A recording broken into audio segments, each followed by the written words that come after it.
सो जैसा हमने last class में देखा था कि जो हमारे पास लुब्रिकेशन है, ठीक है, उस लुब्रिकेशन के बेसिस पर चाहे हम हाइड्रोडायनामिक लुब्रिकेशन या हाइड्रोस्टैटिक लुब्रिकेशन की बात करें, तो हाइड्रोडायनामिक लुब्रिकेशन में हमने सबसे पहले समझा था जर्नल बेयरिंग क्या थी। तो जर्नल बेयरिंग हमने ये देख ली थी यहाँ पर लास्ट क्लास में, जर्नल बेयरिंग क्या थी वो हमने कंप्लीट कर लिया था। ठीक है, अब इस जर्नल बेयरिंग के सेंस को मैंने हमेशा किसके सेंस के थ्रू समझाया था? स्लाइडिंग और द हाइड्रोडायनामिक, मतलब बॉडी क्या कर रही है, बॉडी यहाँ पर अभी मेटल टू मेटल कांटेक्ट में है और उसके बाद किस तरह से प्रेशर क्रिएट हो रहा है, कैसे हमारे पास ये जो शाफ्ट है वो शाफ्ट कैसे जनरल से दूर जाती है, हमने वो समझा। कैसे शाफ्ट जनरल से दूर जाती है, वो एक्शन कौन सा था मेरा? Hydrodynamic action. ठीक है, जिसके बेसिस पर ये प्रोसेस हमने समझा था। अब हम आगे बात कर रहे हैं कि हाइड्रोडायनामिक लुब्रिकेशन एक्चुअल में क्या चीज है। हाइड्रोडायनामिक लुब्रिकेशन हमने जिस सेंस से जनरल बेयरिंग को समझा वही मेरा कौन सा था? Hydrodynamic lubrication. वही जो सेंस हमने समझा है वो हमारा हाइड्रोडायनामिक लुब्रिकेशन। तो कहीं ना कहीं से समझाना पड़ता ना आपको जनरल बेयरिंग, तो मैंने हाइड्रोडायनामिक लुब्रिकेशन से कहा। इसका मीनिंग क्या हुआ? Self acting lubrication. Self acting lubrication का मीनिंग क्या हुआ कि आपने with the help of speed, with the help of speed, speed क्या? जब आप रोटेशन शाफ्ट को दोगे, जब आप शाफ्ट को रोटेशन दोगे तो क्या होगा कि जो मेरा लुब्रिकेशन है वो उसके बीच में, सोचो, उसके बीच में आएगा, थिक लेयर बनाने की कोशिश करेगा। इसका मतलब वो लुब्रिकेशन क्रिएट कर रहा है उन दोनों के बीच में, फ्रिक्शन को कम कर रहा है उन दोनों के बीच में, मेटल टू मेटल कॉन्टेक्ट हटा रहा है। इसीलिए उस चीज को हम क्या बोलते हैं? Self acting lubrication. और ये चीज किस में हो रही है? ये चीज हाइड्रोडायनामिक में हो रही है। जब हमारा वेजिंग एक्शन क्रिएट होगा, मेरी बातों को ध्यान से समझना, मैंने क्या बोला? कन्वर्जिंग एंड डाइवर्जिंग या वेजिंग एक्शन जो हो रहा है वो किस में हो रहा है? जब हम स्पीड को बढ़ा रहे हैं, और स्पीड को बढ़ाते हुए हम क्या काम कर रहे हैं? Hydrodynamic sense. ये हाइड्रोडायनामिक सेंस जैसे ही माइंड में आ रहा है ना, तुरंत आपके माइंड में क्या आना चाहिए? Converging and diverging sections. Converging and diverging section, जैसे ही ये चीजें क्रिएट होंगी वैसे ही क्या होगा? प्रेशर क्रिएट होगा। प्रेशर यहां पर क्या करेगा? Negative pressure, sorry positive pressure, यहां पर पॉजिटिव प्रेशर ग्रेडियंट यहां पर क्या करेगी? इस चीज को थिक बनाएगी और इन दोनों के बीच में क्या हो जाएगा? यहाँ लेयर फॉर्म। तो इसी चीज को हम क्या बोलते हैं? Self lubrication created. ठीक, self lubrication created. So converging और wedging action as the lubricant move from wider space to narrow space, ठीक है, बाय इटसेल्फ। सो यहां पर ये वाले जो पार्ट बन के आ रहा है इसी को हम बोलते हैं सेल्फ लुब्रिकेशन। तो हाइड्रोडायनामिक सेंस हमारा क्या कहलाता है? Self lubrication. क्लियर हो गया? दूसरी चीज, at high speed it acts as the thick film lubrication. Thick film से समझ में आ रहा है? मोटी फिल्म बन रही है यहाँ पर, ठीक है। कब? जब हाई स्पीड है। लो स्पीड पे क्या था? लो स्पीड पे क्या था? तीनों फिगर अपने माइंड में होने चाहिए। लो स्पीड पे क्या था? Metal to metal contact. यहां अभी लुब्रिकेशन नहीं आया था। यहाँ क्या है? Metal to metal contact, friction है। पावर लॉस किसमें होगी? ये आंसर और दो। पावर लॉस किसमें होगी? अब थोड़ा थोड़ा पावर लॉस की तरफ भी चलेंगे, आगे की चीजें पावर लॉस से रिलेट करेंगी। तो पावर लॉस किसमें होगी? इसमें, इसमें या इसमें? बीच वाले में। क्यों? क्योंकि यहां पर मेटल टू मेटल कॉन्टेक्ट है आफ्टर रोटेशन। यहां पावर लॉस का मतलब ही नहीं, क्योंकि रोटेशन है ही नहीं। यहां पर क्या है? रोटेशन है ही नहीं। ये एन क्या है? जीरो। तो पावर का कोई मतलब ही नहीं है। यहाँ पावर है शाफ्ट के अंदर, रोटेट कर रही है, साथ ही ये है बियरिंग जो कि स्टेशनरी है। तो इसका मतलब यहाँ पर पावर क्या हो रही है? ट्रांसमिट हो रही है इसमें, जो कि हमें नहीं चाहिए। बियरिंग हमारी सिर्फ और सिर्फ क्या करे? उसको नीचे जाने से रोके, बस ये काम करवाना है। हमें ये काम नहीं करवाना कि इसकी पावर जो रोटेशन है वो इस पर भी ट्रांसमिट हो जाए फ्रिक्शन की हेल्प से। नहीं करना ही नहीं, हमें चाहिए ही नहीं। सिर्फ और सिर्फ क्लच में चाहिए होता है वो। तो अब ये यहाँ पर केस क्या हुआ? जितना हम दूर रहेंगे उतना हमारा रोटेशन इसमें कम ट्रांसमिट होगा, है ना। भले, और साथ में क्या फायदा हो रहा है? फायदा ये हो रहा है कि जो इसके ऊपर वेट लग रहा था, जो इसके ऊपर वेट काम कर रहा था, वो हमने नीचे नहीं जाने दिया। किसकी हेल्प से? बियरिंग की हेल्प से। बट इसका जो रोटेशन है वो हम यहाँ रोकना नहीं चाह रहे, क्योंकि बीच में क्या आ गया है? Slipping. Slipping in the sense जो हमारे पास लुब्रिकेशन आ गया। तो लुब्रिकेशन आने की वजह से ये रोटेशन सिर्फ रोटेशन होता रहेगा, इसमें रिलेटिव मोशन रहेगा। ठीक है, इसमें रिलेटिव मोशन रहेगा। ठीक, तो रिलेटिव मोशन हो रहा है तो हमारा पावर ट्रांसमिशन कम हो रहा है। ठीक है, तो हम फायदे में। ठीक, तो ये चीज हमारी पावर लॉस की हो गई। तो पावर लॉस क्या है? कम है। ठीक है, जैसे जैसे लुब्रिकेशन बढ़ेगा पावर लॉस हमारा कम होगा। ये चीजें हमने बात कर ली थी। ठीक है, हम बात कर रहे थे हाइड्रोडायनामिक। ठीक है, तो उम्मीद है ये चीज क्लियर हो गई एट हाई। अब next, lubrication is supplied at atmospheric condition. ये क्वेश्चन बन सकता है। हाइड्रोडायनामिक में लुब्रिकेशन कितने प्रेशर पर होता है? कितने पर होता है? एटमॉस्फेरिक प्रेशर पर। हाइड्रोडायनामिक में ये कंडीशन नहीं होती कि पहले से उसे प्रेशराइज करना है। हाइड्रोडायनामिक में क्या चल रहा है? हाइड्रोडायनामिक में क्या चल रहा है?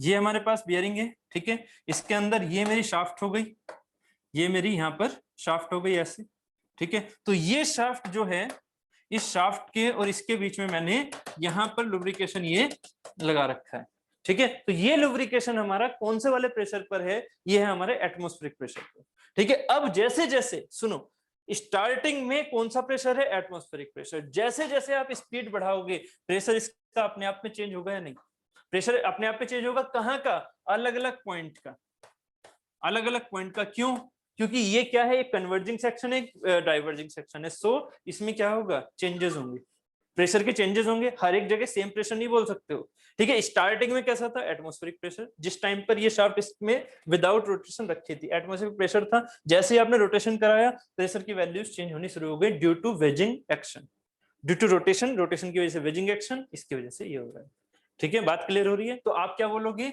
Lubrication is supplied at atmospheric pressure. जब भी आप इसको दोगे तो क्या शाफ्ट के रनिंग कंडीशन में दोगे, नहीं, शाफ्ट रुकी हुई है, आपने इसमें लुब्रिकेशन दिया तो क्या होता है, वो एटमॉस्फेरिक कंडीशन पर होता है। जबकि इसका जो प्रेशर, जब ये घूमने लग जाती है, तब वो एटमॉस्फेरिक प्रेशर पर नहीं होता, तब वो डिपेंड करेगा कितनी स्पीड से घूम रही है, कितना प्रेशर क्रिएट हो रहा है, ठीक है। बात यहां तक क्लियर हो गई। Next point, metal to metal contact avoided. अगर उसे हमें हटाना है तो हमें क्या करना होगा, मेटल इसको स्पीड को हाई करना पड़ेगा, तभी मेटल टू मेटल कॉन्टेक्ट हटेगा, क्योंकि थिक फिल्म यहाँ पर क्रिएट हो जाएगी। बात क्लियर है।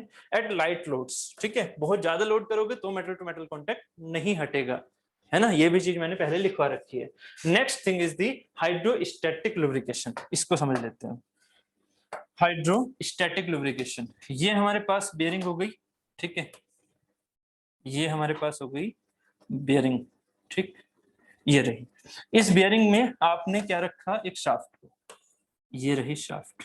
ये शाफ्ट मैंने ऐसी क्यों बनाई, क्योंकि आप क्या काम करते हो, जब आप शाफ्ट को रखते हो, एक इनिशियल केस होगा, इनिशियल केस में क्या होगा कि शाफ्ट कहीं यहाँ रखी होगी, है ना, इस इनिशियल केस को। बट इस इनिशियल केस को हम लेते नहीं है यहाँ पर।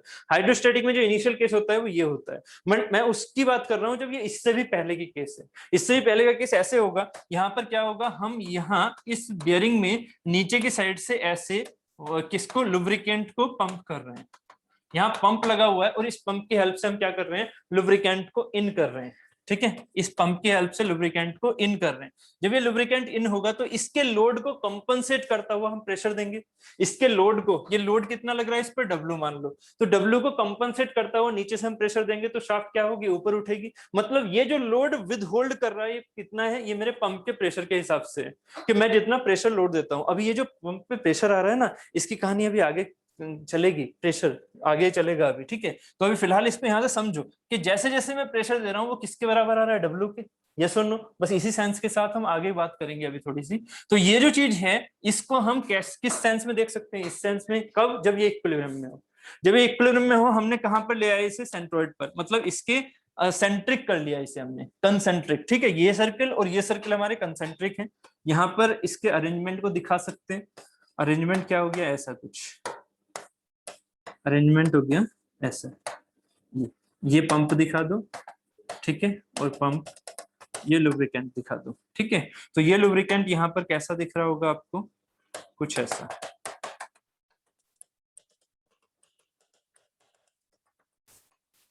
ठीक है। ये यहाँ पर लुब्रिकेंट आ गया। अब ये लुब्रिकेंट कितने प्रेशर पर होगा, क्या ये लुब्रिकेंट एटमॉस्फेरिक प्रेशर पर है स्टार्टिंग कंडीशन में जब n इक्वल टू 0 है, नहीं ना, इसका प्रेशर कुछ ना कुछ तो होगा। जब हाइड्रोडायनेमिक की बात करते होगे तो स्टार्टिंग कंडीशन जब n 0 था तब ये किस कंडीशन में था, एटमॉस्फेरिक प्रेशर पर, हाइड्रोडायनेमिक में। जबकि हाइड्रोस्टैटिक में स्टार्टिंग कंडीशन ये मान के चलते हैं जब आपने शाफ्ट को प्रेशराइज कर दिया है, जबकि ये रोटेशन में नहीं है अभी। तो स्टार्टिंग कंडीशन क्या है, जब ये रोटेशन में नहीं है, मतलब जब होने वाली है, तो रोटेशन में नहीं है, तो प्रेशर इसका एटमॉस्फेरिक प्रेशर नहीं है। याद रखिएगा, pressure is not the atmospheric pressure, pressure it is equal to, अब ये जो इक्वल है, अभी फिलहाल इसको लिख लो P से, ये किसके इक्वल होता है वो मैं आगे समझाऊंगा, ठीक है। प्रोजेक्टेड एरिया के बेसिस पर। अभी उसके बारे में बात आगे करूंगा, पहले फिलहाल इसको हाइड्रोस्टैटिक को समझो। यहाँ पर ये प्रेशर कुछ ना कुछ होगा, ये एटमॉस्फेरिक नहीं होगा, ये पता है आपको, कितना होगा उसकी बात मैं आगे करूंगा, ठीक है। तो ये जो प्रेशर है जो इसमें क्रिएट हो रहा है, ये अभी n इक्वल टू 0 था। अब अगर मैं n इक्वल टू कुछ करूं, मतलब 1100 1200 या अभी फिलहाल 100 पर चलो, 100 आरपीएम, स्मॉल स्पीड है, स्लो स्पीड है, 100 आरपीएम, क्या इसमें वेजिंग एक्शन आएगा? वेजिंग एक्शन क्या है? वेजिंग समझते हो ना? वेजिंग का मतलब जिसका एरिया चेंज हो रहा हो, ऐसे कुछ है ना। तो क्या इसमें वेजिंग एक्शन आएगा? यस और नो आंसर दीजिए। क्या इसमें वेजिंग एक्शन आएगा? नहीं। क्यों? क्योंकि ये क्या है? कंसेंट्रिक। ये भी, इसका भी गैप हमेशा सेम रहेगा क्योंकि ये सॉलिड है भाई। इसको कैसे भूल गए आप? ये सॉलिड है। तो सॉलिड चीज क्या यहाँ पर क्या वेज बना देगी? क्योंकि ये भी सॉलिड है, बेयरिंग का ये वाला पार्ट तो सॉलिड है ना, तो ये भी सॉलिड, ठीक है, और साथ ही ये भी सॉलिड। तो दोनों के बीच का जो एरिया, जो गैप है, वो हमेशा कांस्टेंट रहेगा, चाहे कितनी भी रोटेशन कर ले, ये दोनों गैप क्या है? कांस्टेंट। तो इसमें जो प्रेशर क्रिएट होता है, जो लुब्रिकेशन का सेंस आ रहा है, वो लुब्रिकेशन का सेंस क्या हाइड्रोडायनामिक जैसा है जो यहां पर हमने देखा था? क्या यहां पर हाइड्रोडायनामिक जैसा है? नहीं ना। कि यहां पर क्या अपने आप से इसमें लुब्रिकेशन क्रिएट हुआ? लुब्रिकेशन का मतलब गैप इन दोनों के बीच में क्रिएट हुआ, अपने आप से इसमें हुआ था हाइड्रोडायनामिक में। क्या वो चीज यहां आपको फील हो रही है? कहां पर? यहां पर। क्या ये गैप यहां पर और बढ़ेगा? आप अगर ये सोच रहे हो कि गैप इसमें और बढ़ेगा, ऐसा हो सकता है? नहीं। क्यों? क्योंकि अगर इसमें गैप बढ़ाओगे तो ऊपर से भी तो ये चीज गैप बढ़ना चाहेगी ना, क्योंकि ये दोनों क्या है? कंसेंट्रिक। तो हमेशा गैप क्या रहेगा? हमेशा सेम। अगर ये गैप हमेशा सेम रहेगा तो जो लुब्रिकेशन इन दोनों के बीच में आ रहा है, आपके माइंड में क्या चलना चाहिए? Lubrication is the identity which provide the which use to compensate the power loss. मतलब पावर लॉस ना हो जाए, ये जो स्पीड है ये इस पर ट्रांसमिट ना हो जाए, हमें उसे बचाने के लिए इनके बीच में लुब्रिकेशन करना होता है। तो हाइड्रोडायनेमिक में उस चीज को हम क्या बोलेंगे? Self lubricating. लुब्रिकेटिंग क्यों? क्योंकि उसमें खुद ही रोटेशन की वजह से गैप क्रिएट हुआ। अगर रोटेशन नहीं है तो गैप नहीं है। जबकि इसमें जो गैप क्रिएट हुआ, क्या वो इसके रोटेशन की वजह से हुआ? सोचो, क्या वो इसके रोटेशन की वजह से हो रहा है गैप क्रिएट? कभी भी नहीं। क्यों? क्योंकि इसमें रोटेशन कितना भी दे दो, गैप में कोई चेंज ही नहीं आ रहा। गैप जो क्रिएट हुआ वो किसकी वजह से हुआ था? वो हुआ था इस पंप की वजह से। इसका मतलब इसको हम सेल्फ लुब्रिकेटिंग नहीं बोलेंगे, इसको हम क्या बोलेंगे? External pressurized lubricating system. Externally pressurized lubricating system, this is the hydrostatic lubrication.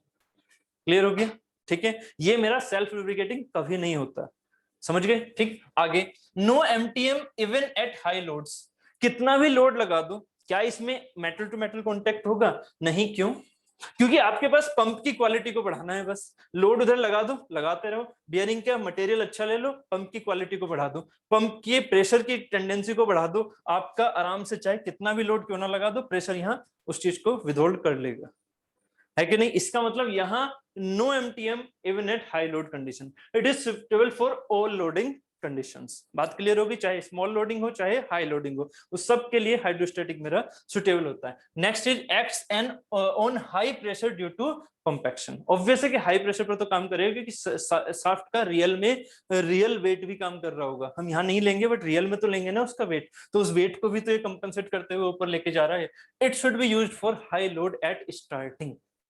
कुछ कुछ कंडीशन हमारी एप्लीकेशन में ऐसी होती है कि हमें हाई लोड चाहिए होता है स्टार्टिंग में, है ना। स्टार्टिंग में जब हम किसी चीज को रोटेट करा रहे होते हैं ना, तो हाई लोड के हिसाब साथ रोटेट करवा रहे होते हैं, हाई लोड लग रहा होता है फिर रोटेट करवाना होता है। तो उस टाइम पर कभी भी हाइड्रोडायनामिक लुब्रिकेशन नहीं लेंगे।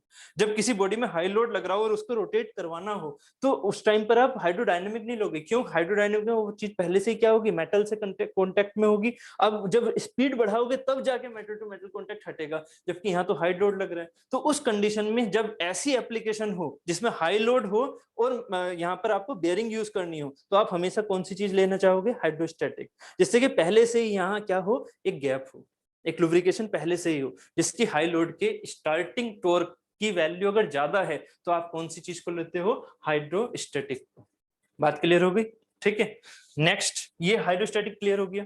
ठीक है, हाइड्रोडायनेमिक से कैसे डिफर करेंगे समझ में आ गया। ठीक, गुड।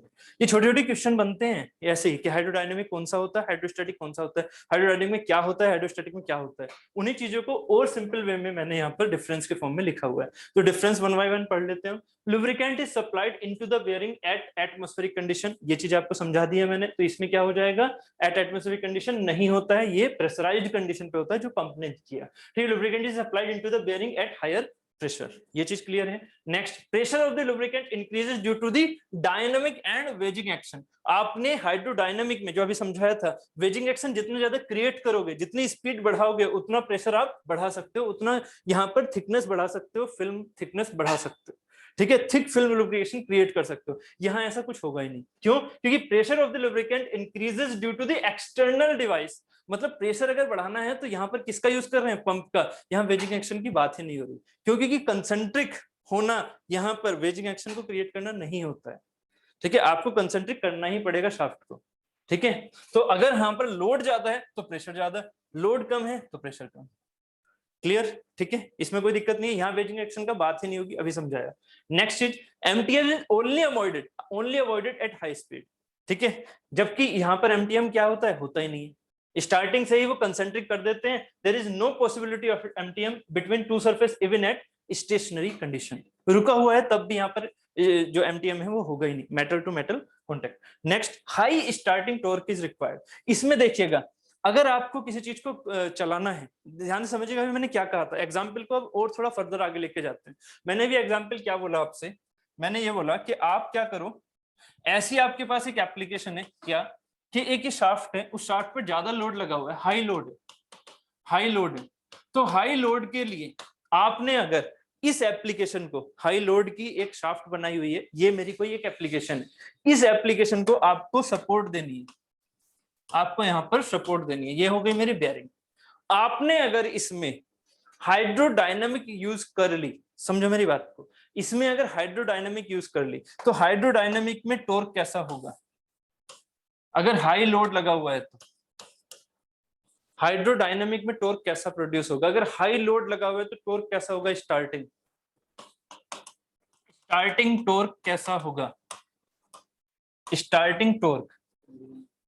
सोचो, नहीं लोड लगा हुआ है, अभी फिलहाल मैं हाई लोड से इसलिए समझा रहा हूँ कि हाई लोड से थोड़ा सा समझ में आता है कि चीजें दबी हुई हैं। तो हाई लोड अगर लगा हुआ है तो स्टार्टिंग टॉर्क क्या होगा, इसको चलाने वाला स्टार्टिंग टॉर्क मैक्सिमम। क्यों? क्योंकि यहां पर सबसे ज्यादा फ्रिक्शन है, अभी मेटल टू मेटल कॉन्टेक्ट है, आपको मेटल टू मेटल कॉन्टेक्ट हटाने की कोशिश करनी है। इसका मतलब शुरू में टॉर्क ज्यादा दोगे या कम? ज्यादा। अगर कम दोगे तो सोचे हुए क्या होगा, इसके ऊपर चढ़ती जाएगी, समझ रहे हो, इस शेप के हिसाब से वो चढ़ती जाएगी।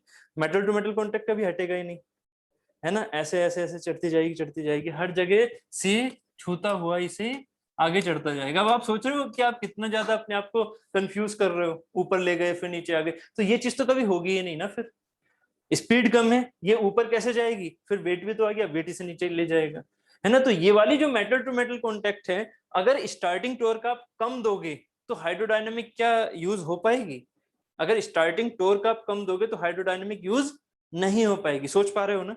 ठीक है, इसका मतलब आपको स्टार्टिंग टॉर्क क्या देना पड़ेगा, ज्यादा, जिससे कि हेल्प क्या हो कि ये अपने मेटल टू मेटल कॉन्टेक्ट को हटाए, लुब्रिकेंट वेजिंग एक्शन क्रिएट करे, उन्हें थोड़ा सा गैप भी मिल गया ना, तुरंत वेजिंग एक्शन शुरू हो जाएगा, वो गैप क्रिएट करें, उसके बाद वो इसे इधर को धक्का दें और यहाँ पर वो फिर से प्रेशराइज्ड हो जाए। ठीक है, तो हाइड्रोडायनेमिक में क्या होना चाहिए, स्टार्टिंग टॉर्क हाई होना चाहिए, लो। अब आंसर दो, हाइड्रोडायनेमिक में starting torque should be high और लो। नहीं, हाइड्रोडायनेमिक में सबसे पहली चीज, हाइड्रोडायनेमिक में starting torque should be high. क्यों? क्योंकि मेटल टू मेटल कॉन्टेक्ट है हाइड्रोडायनेमिक में, इस वजह से उस मेटल टू मेटल कॉन्टेक्ट को हटाना है। आपके पास लोड कुछ भी हो, चाहे वो स्मॉल हो चाहे वो लार्ज हो, बट उस लोड के रेस्पेक्ट में जो यहाँ का टॉर्क है वो सबसे ज्यादा होगा या नहीं, जब स्टार्टिंग कंडीशन है तो, है ना। क्योंकि आपको उस चीज को घुमाना है अभी, जब एक बार आपने घुमा दिया और अच्छे से घुमा दिया उस पर्टिकुलर लोड के हिसाब से, तो उनके अंदर क्या होगा, गैप क्रिएट हो जाएगा लुब्रिकेंट का पास होने का, फिर वो तुरंत अपना लुब्रिकेंट काम कर जाएगा, जिसे सेल्फ एक्टिंग लुब्रिकेशन बोल देंगे। तो यहां से वो काम करने के लिए आपको स्टार्टिंग टॉर्क तो हाई देना पड़ेगा ना। ठीक है, अब ये जो अगर लाइन आपको समझ में आ गई है हाई स्टार्टिंग टॉर्क की, तो यहाँ पर आपको इससे रिलेटेड ये जो चीज है ना, यहाँ से और अच्छे समझ में आ जाएगा। क्या? अगर मैं इसी एग्जाम्पल में इसी एग्जाम्पल में अगर आपसे ये बोलता हूं कि यहाँ हाइड्रोडायनेमिक ना लेके आप हाइड्रोस्टैटिक लेते हो सेम लोड पर, हाइड्रोस्टैटिक बियरिंग लेके चलते हो, ठीक है, आपको इन दोनों के रोटेशन मान लीजिए एम एन लेके जाने थे, मतलब 1200 आरपीएम लेके जाने थे, तो आपको 1200 आरपीएम लेके जाना है, तो हाइड्रोडायनेमिक में आपको स्टार्टिंग टॉर्क कितना देना पड़ेगा, ज्यादा, फिर जैसे जैसे उसमें गैप क्रिएट होता जाएगा आपका टॉर्क कम होता जाएगा, है ना, टॉर्क समझते हो ना, torque into omega equal to power, है ना, तो यहां जब स्टार्टिंग में ओमेगा कम तो टॉर्क ज्यादा रखना पड़ेगा, है ना, शाफ्ट में ओमेगा कम तो टॉर्क ज्यादा रखना पड़ेगा, टॉर्क ज्यादा रखोगे तभी तो आपकी ओमेगा आगे चल के ज्यादा आएंगी, कि पावर तो सेम रखोगे आप फिर, ठीक है, तो यहां पर अगर टॉर्क भी कम रखोगे और ओमेगा भी इसका कम तो दिक्कत हो जाएगी, तो पावर आपने बहुत कम यूज की है वहां पर, ठीक है, तो यहां से क्या होगा कि हाइड्रोडायनेमिक में आपको इसे हटाने के लिए मेटल टू मेटल कॉन्टैक्ट शुरू में टॉर्क ज्यादा देना पड़ेगा, जबकि इसमें सोचो हाइड्रोस्टैटिक में शाफ्ट तो ये रही, हाइड्रोस्टैटिक में शाफ्ट ये रही, ठीक है, साइडों में क्या है, लुब्रिकेशन।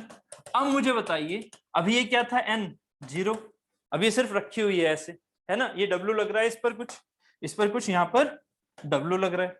अब जरा सोचो इसमें जो स्टार्टिंग टॉर्क है वो ज्यादा चाहिए या कम, एक एन मतलब 1200 आरपीएम पर पहुंचाने के लिए, ठीक है, स्टार्टिंग टॉर्क जो होगा वो क्या होगा, कम, क्यों, क्योंकि हर साइड से फ्री है, हर साइड से लुब्रिकेशन के अंदर है, मतलब फ्री है, कोई दिक्कत नहीं है इसे, तो स्टार्टिंग टॉर्क अगर कम भी दोगे तब भी ये 1200 पर आराम से पहुंच रही है, जबकि इसमें आपको स्टार्टिंग टॉर्क ज्यादा देना पड़ेगा, क्योंकि मेटल टू मेटल कॉन्टैक्ट हटाना पड़ेगा, तभी आपको वो ज्यादा स्पीड भी आएगी, और तभी यहाँ पर वो टॉर्क कम होने पर फोर्सेस ज्यादा, मतलब पावर ज्यादा यहाँ पर शाफ्ट की रहेगी, ठीक है, तो ये दोनों में डिफरेंस है, इसका स्टार्टिंग टॉर्क क्या होता है, कम, मिनिमम देना होता है, it should be minimum and it should be maximum, ठीक है, तो दोनों का डिफरेंस समझ में आ गया, ये आपका ऑब्जेक्टिव बन सकता है, ठीक है, ये लाइन आपकी सीधी ऑब्जेक्टिव बन सकती है, high starting torque is required in the hydrodynamic, high starting torque is minimum in the hydrostatic, ठीक है, फॉर द मोशन मतलब फॉर द रोटेशन, ये फॉर रोटेशन किसी भी शाफ्ट के रोटेशन के लिए,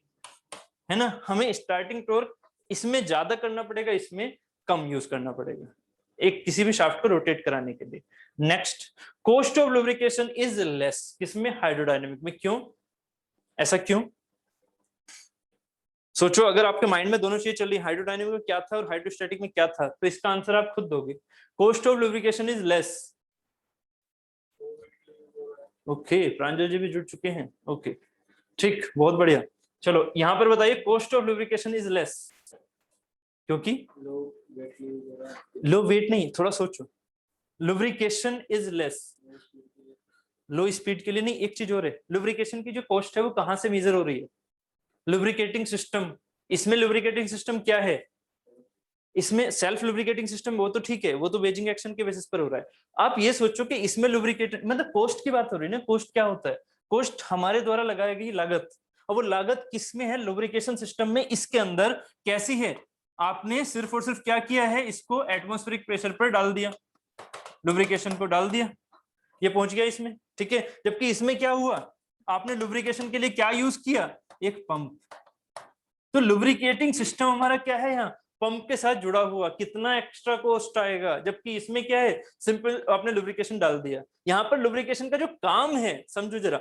जो लुब्रिकेशन का काम है वो कहाँ यूज कर रहे हैं, वो ये खुद शाफ्ट जब रोटेट होगी तब यूज होगा, जबकि यहाँ लुब्रिकेशन का काम शुरू से यूज हो रहा है, तो इसका मतलब आपने यहाँ पंप की हेल्प से प्रेशराइज किया उसे, तो यहाँ पर पैसे उसमें ज्यादा लगाने पड़ रहे हैं लुब्रिकेशन सिस्टम में, so cost of lubrication is less while cost of lubrication is more due to high initial and maintenance cost, किसकी मेंटेनेंस कॉस्ट, पंप के साथ में, जो ये हमारा सिस्टम है, क्योंकि लुब्रिकेशन की तो दोनों में सेम लुब्रिकेशन यूज कर सकते हैं ना भाई, ऐसे मत सोचो कि लुब्रिकेंट जो मार्केट में से खरीदा वो इसके लिए सस्ता होता है, इसके लिए महंगा होता है, या इसके लिए महंगा इसके लिए सस्ता है, ऐसे नहीं, लुब्रिकेंट तो सेम है, बस यहाँ कॉस्ट किसकी है, इसकी ज्यादा कम है, क्योंकि ये सीधा हमने ऐसे ही डाल दिया, जबकि इसके लिए हमें पंप का यूज करना पड़ा, सेंस समझ में आ गया, ठीक है, चलो आगे और कुछ एग्जांपल देख लेते हैं, मतलब और कुछ रिलेशंस इनके, डिफरेंसेस क्या, motion of shaft is eccentric with respect to bearing, अगर ये असेंट्रिक नहीं होगी तो कभी वेजिंग एक्शन आएगा नहीं, तो इसलिए असेंट्रिक होना बहुत जरूरी है हाइड्रोडायनेमिक में, जबकि हाइड्रोस्टैटिक में क्या है,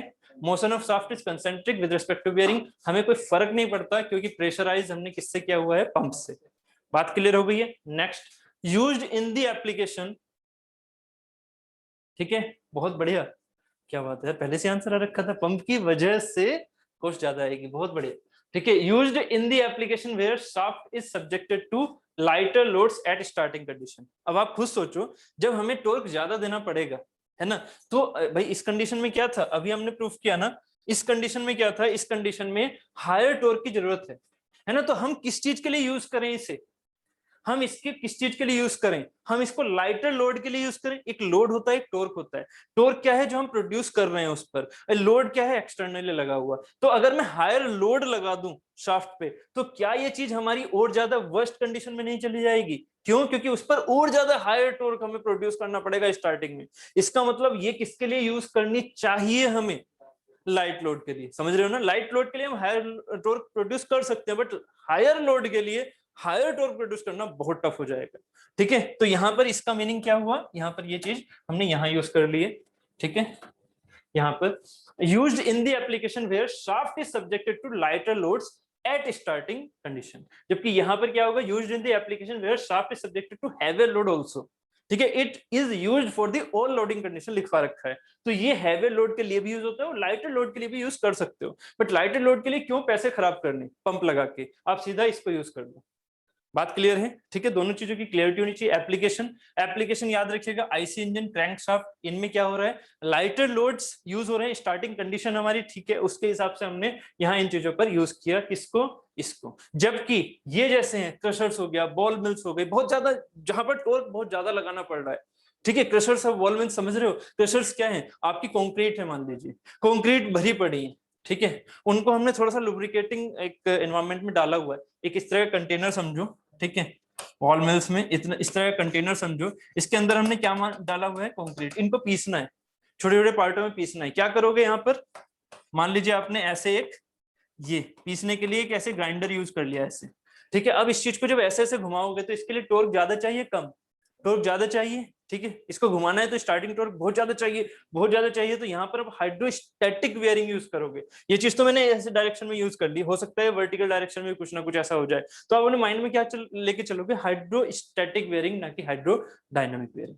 बात क्लियर है? इसको सपोर्ट करने के लिए हाइड्रोस्टैटिक वेयरिंग।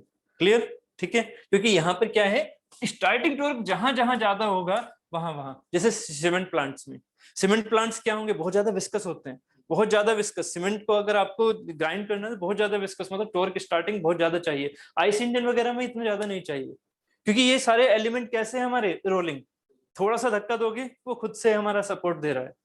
ठीक है, तो उसमें कोई दिक्कत नहीं होती, इसीलिए तो कहते थे स्कूटर को भगा लो। ठीक है, पहले स्कूटर को भगाते थे, चलना शुरू हो जाता था। क्यों? क्योंकि आपने पहले से ही स्टार्टिंग टॉर्क अच्छा दे दिया, क्रैंकशाफ्ट घूमने लग गई पहियों की हेल्प से। ठीक है, तो वो चीजें हम अभी भी कभी कभी स्कूटी वगैरह में कर लेते हैं। ठीक है, पहले भगा लेते हैं। बाइक में अगर मान लिया इंजन वो सॉरी चाबी वगैरह फंस जाती है, तो हम क्या करते हैं, भगा के स्टार्ट कर लेते हैं। ठीक है, क्यों? क्योंकि स्टार्टिंग टॉर्क इतने ज्यादा टफ नहीं होते हैं। जबकि इनको जरा सोचो, भगा के कोशिश करोगे, क्या ग्राइंडर को अपने हाथों से घुमाओगे, हालत खराब हो जाएगी। ठीक है, इसलिए यहाँ पर क्या है, हमारी हाइड्रोस्टैटिक बेयरिंग है, जबकि यहाँ हाइड्रोडायनामिक बेयरिंग है। स्टार्टिंग टॉर्क का फीलिंग समझाया मैंने आपको ये। ठीक है, बात क्लियर हो गई? तो ये थे हमारे डिफरेंसेस। ठीक है, डिफरेंसेस समझ में आ गए? इतने सारे डिफरेंसेस, क्वेश्चन यहाँ से बन सकते हैं। हाइड्रोस्टैटिक एंड हाइड्रोडायनेमिक से अगर कोई भी क्वेश्चन आया तो इन डिफरेंसेस से बनेगा, इनकी डेफिनेशन से बनेगा, बस इससे ज्यादा कुछ नहीं बनेगा। ठीक है, इतना काफी है। हाँ। क्या चीज?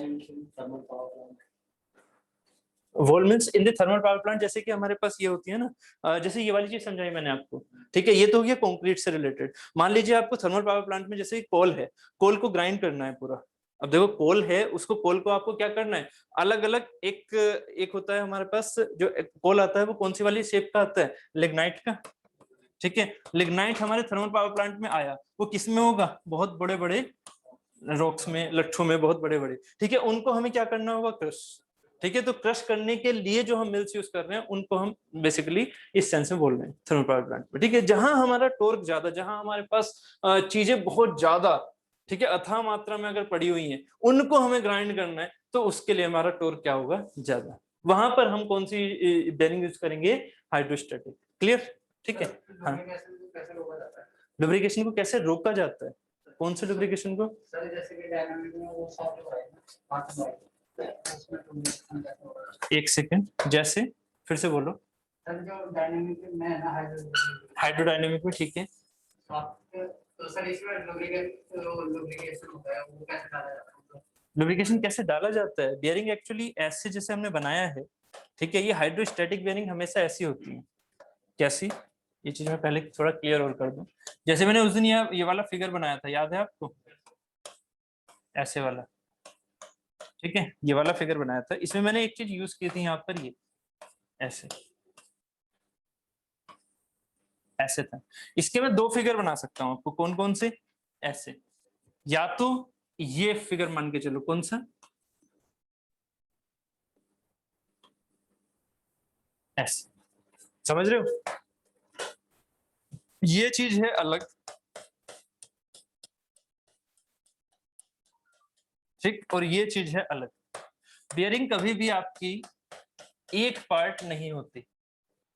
बियरिंग कभी भी आपकी एक पार्ट नहीं होती, चाहे वो हाइड्रोस्टैटिक ही क्यों ना हो, चाहे वो हाइड्रोडायनेमिक मतलब जनरल ही क्यों ना हो, ठीक है। जनरल आपकी बियरिंग एक पार्ट कभी नहीं होती। रोलर बियरिंग कहोगे सर बाइसिकल में तो हमने एक पार्ट देखा है, एक पार्ट नहीं है वो भी। उसमें भी क्या है, एक पार्ट ये वाला है तो अंदर वाला आपका इनर रेस है, वो अलग चीज है। उन दोनों को आपने जोड़ दिया बस, ठीक है। उसमें भी दो पार्ट थे, ऐसे ही यहाँ पर दो पार्ट थे, एक ऊपर वाला एक नीचे वाला। ये जो येलो कलर से दिख रहा है, अब क्या है, आपने इसको हटाया, लुब्रिकेशन डाला। या फिर या फिर तरीका क्या है, अगर आपने इस चीज को इस तरह से ग्राइंड, मतलब सॉरी, ये ड्रिल किया हुआ है अच्छे से एक ही पार्ट के अंदर, आपने कुछ इस तरह का अरेंजमेंट ले लिया कि ये बिल्कुल एक ही पार्ट के अंदर ग्राइंड किया हुआ है। पहली चीज, एक बात मुझे बताइए, ये चीजें किसके लिए यूज होती हैं? ये चीजें आप डायरेक्टली कहाँ कहाँ देखते हो? ठीक है, ये चीजें कभी भी आप छोटी छोटी चीजों में नहीं देखोगे, है ना। या फिर एक नॉर्मल व्हीकल्स में नहीं देखोगे, व्हीकल जो हमारे नॉर्मल है साइकिल वगैरह, ठीक है, ये चीजें नहीं देखोगे। ये चीजें कहाँ देखोगे, जहां पर बहुत ज्यादा हैवी लोड्स की बात की जा रही होगी, या फिर बहुत ज्यादा हाई रोटेशन की बातें की जा रही होंगी, वहां पर यह जनरल बेयरिंग्स होती हैं। तो इनका जो कंडीशन होती है, एक तो होती है ये वाली चीज, या फिर ये बहुत बड़ा बना के इसमें एक होल करके और यहां से लुब्रिकेंट को इन किया जाता है। तो अगर मैं यहाँ पर इस लुब्रिकेंट को इन करूं और उसके बाद इस लुब्रिकेंट को मैं यहाँ पर बंद कर दूं, इन करने के बाद ये वाली चीज क्या हो जाए, बंद, ठीक है। एक तरीका हुआ ये वाला। इस अरेंजमेंट में ज्यादा पैसे लगेंगे। हाँ बताइए। बाइक्स वगैरह में वो ग्रीस वगैरह लुब्रिकेशन डालने के लिए जो हमारे अलग से ऑयल टाइप का जो लुब्रिकेशन यूज करते हैं उसमें, हाँ बिल्कुल, उसमें भी होल होता है। बट वो जो चीज है वो हम यूज कहाँ पर करते हैं? आप किसकी बात कर रहे हो? वो एक्चुअली बाइक के अंदर कौन सी बियरिंग्स होती है पता है? बाइक के अंदर रोलर होती है। बाइक के अंदर ये वाली नहीं होती, बाइक के अंदर रोलर होती है। जो मैं बाइसिकल का एग्जांपल लेता हूँ वो इसलिए लेता हूँ कि बाइसिकल आपने सबने देखी जरूर होगी, है ना। हाँ, डालते ऐसे ही है, क्योंकि उसमें क्या होता है, उसमें जो लुब्रिकेशन होता है वो हमारा एक तरह से ग्रीस होता है, जो कि रोलर्स के पास में पहुंच जाए। ये देखो क्या होता है, अभी मैं उसका फिगर अभी बनाऊंगा जिसमें क्या होता है, inner race and outer race, ठीक है। क्या होता है, अभी आप रोलिंग वाला ये वाला एग्जाम्पल अभी रोक के चलते हैं, ठीक है। मैं उसके बारे में बताऊंगा, उसको डाला कहाँ से जाता है। उसमें इस तरह से नहीं डाला जाता कि आउटर रेस को तोड़ा जाए, जबकि इसमें क्या किया जा रहा है, इसमें इस वाले पार्ट को तोड़ा जा रहा है, ठीक है। उसमें आउटर रेस को तोड़ते नहीं है। हाँ, वो इंजन में अलग चीज है, वो इंजन वाली चीज अलग है। हाँ हाँ, इंजन में ऐसे डालते हैं, इंजन में ऐसे डालते हैं, वो वाली चीज ये वाली हो गई, वो इंजन वाली चीज ये वाली हो गई, ठीक है। कि हाँ, यहाँ पर वो होल होता है जिससे कि ये वाली जो चीज है ना, ग्लाइंडिंग, जो ग्लाइंड्स होते हैं इसमें, ठीक है, उनके अंदर हमारा लुब्रिकेशन बना रहे, है ना, वो चीज है ये। जो पिस्टन रिंग के अंदर भी हमारा ये लुब्रिकेशन पहुंचता है, ठीक है, वो चीज अलग है, ये वाली चीज अलग हो गई, ठीक। हाँ, तो अभी क्योंकि जो हम रोलर्स में बात करते हैं ना, वो तभी होता है जब हम सर्विस सेंटर पर जा रहे होते हैं और जब बियरिंग को निकालते हैं तो उसको हम लुब्रिकेट करते हैं ग्रीस लगा के, उसमें हम ग्रीस डालते हैं, वो ग्रीस से हम रोलर्स जो है ना उनको यूज करते हैं। वहां पर इस तरह से कभी नहीं डाल सकते, ठीक है, रोलर बियरिंग, ठीक है। अब यही तो है ना, यहाँ पर बहुत ज्यादा आपको अरेंजमेंट करना पड़ेगा। बट ये वाला मेथड जो है, जिसको मैंने ये वाला बताया, ये जनरली यूज होता है। ये वाला क्या, दो पार्ट में डिवाइड करके। ये बियरिंग या ऐसी दिख सकती है या फिर दिख सकती है ऐसी।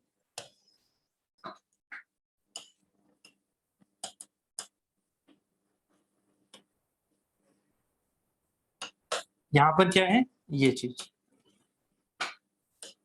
इसे बोलते हैं हम बेसिकली कास्टेड पार्ट्स।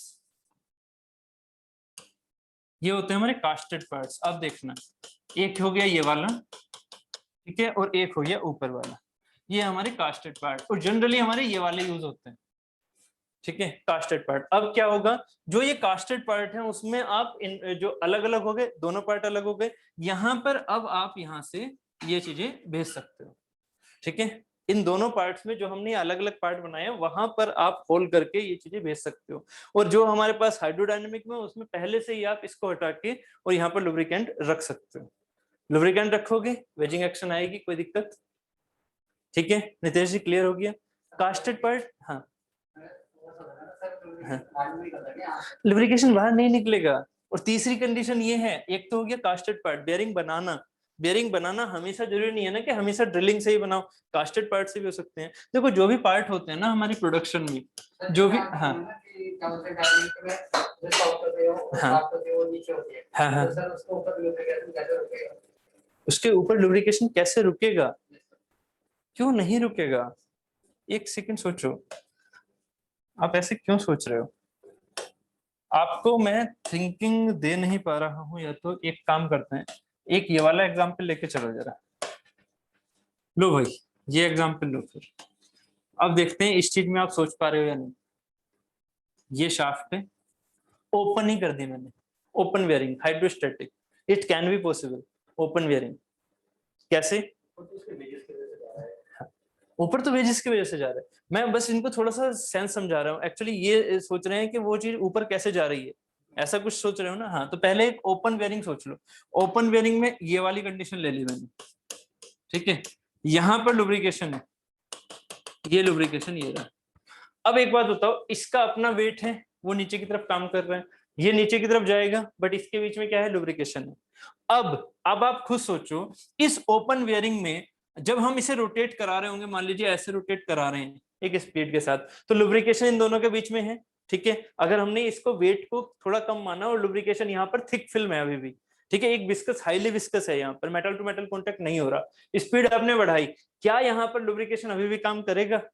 करेगा, ठीक है, इसमें कोई दिक्कत नहीं है। बस अब एक काम करो, इस चीज को आप यहाँ पर कंप्लीटली कवर कर लो, ऐसे इस चीज को कंप्लीटली कवर कर लो। तो जो ये आप अपने माइंड में क्या सोच रहे थे, छिड़काव, भाई जब ये चीज ऐसे घूमेगी तो यहाँ पर ये ओपन एनवायरनमेंट में ऐसे जाएगा और इधर से ऐसे आएगा, ठीक है। यहाँ का जो आपका लुब्रिकेंट है वो इधर की तरफ ही तो भागेगा, अगर ये रोटेशन ऐसे करेगी तो ये ऐसे भागेगा, तो यहाँ से वो बाहर निकलता जाएगा, यहाँ से आप जब तक सप्लाई नहीं करोगे कम होता जाएगा, ठीक है। अब इसी कंजर्वेशन को, मास कंजर्वेशन को जरा आप इस चीज में क्लोज कर लो। क्लोज कर लोगे तो क्या होगा, जितना छिड़काव इधर से हुआ उतना ही ये घूम के इधर की तरफ से भी तो आ रहा होगा। तो इसीलिए ये वाली चीज हमेशा क्या रहती है, इक्विलिब्रियम में रहती है और घूमती रहती है।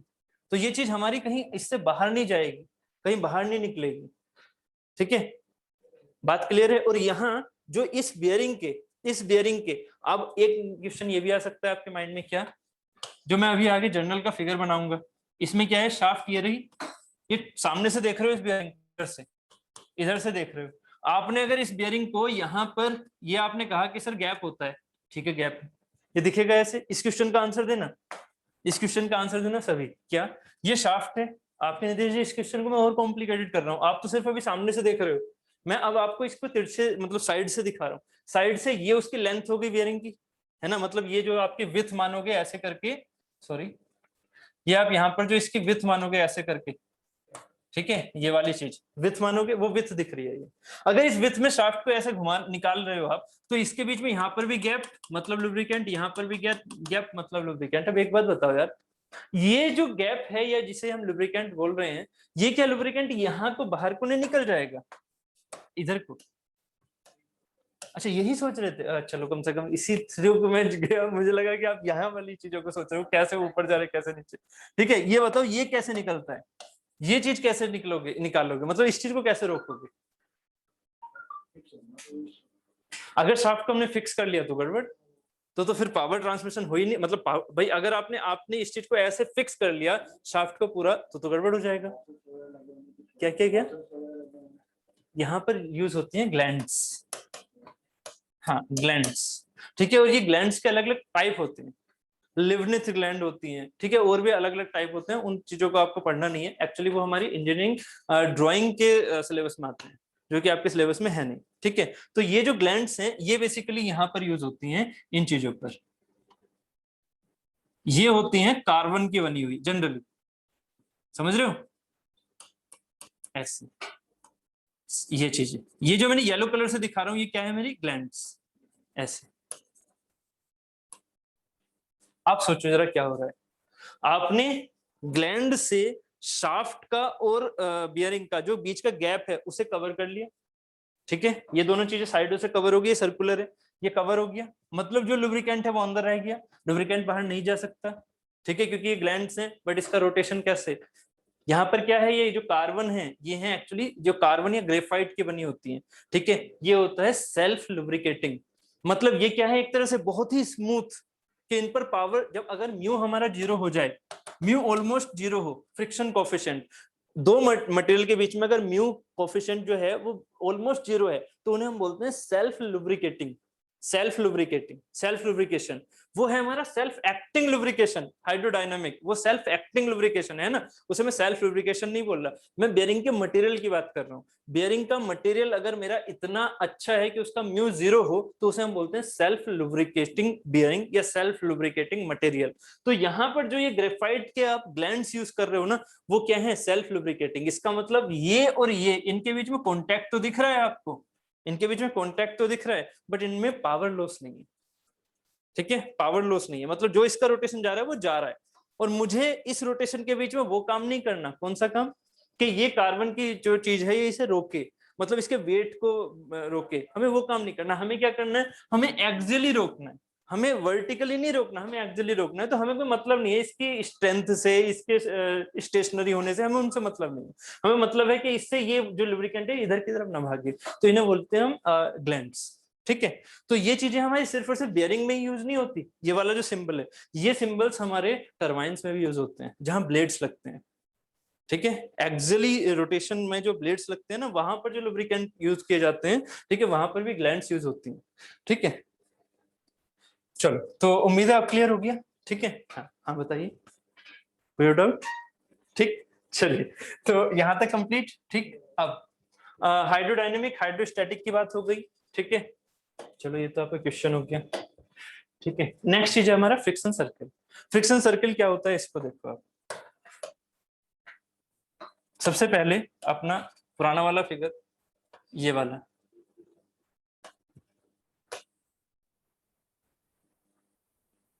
ठीक है, इसमें हमने क्या लिया, सबसे पहले स्टार्टिंग आपके इससे हुई, ठीक, उसके बाद ये फिगर बस एक बार बना देता हूं क्योंकि ये सेव्ड नहीं है, एक सेकंड, ये चीज हम, सॉरी,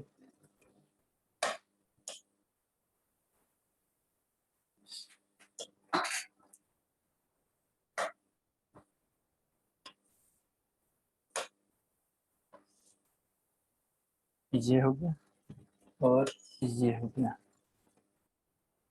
ठीक है, और ये हो गया और ये हो गया, और अब जो मैं लेके चल रहा हूँ दैट इज दिस, ये n इक्वल टू 0 है, यहाँ पर मैं रोटेशन मैंने कौन से लिए थे, एंटी क्लॉकवाइज है ना, तो एंटी क्लॉकवाइज मतलब ये इधर की तरफ जाएगा स्मॉल स्पीड पर, तो ये चीज हो गई, ये मेटल टू मेटल कॉन्टेक्ट होगा, होगा, ठीक है, जबकि हाई स्पीड पर हो जाएगा ये, इसे मैं यहां तक रख, ठीक है। चलो इसको हम आगे यूज करेंगे, फिलहाल फ्रिक्शन सर्कल देख लेते हैं। फ्रिक्शन सर्कल क्या होता है, इस क्वेश्चन से आपके यहाँ क्वेश्चन क्या आता है उसको देखना, मैंने यहाँ पर थोड़ा सेंस समझाना है, उसके बाद आपको फाइनली ये बता देना है कौन सा क्वेश्चन आपके यहाँ पूछा जाएगा फ्रिक्शन सर्कल से।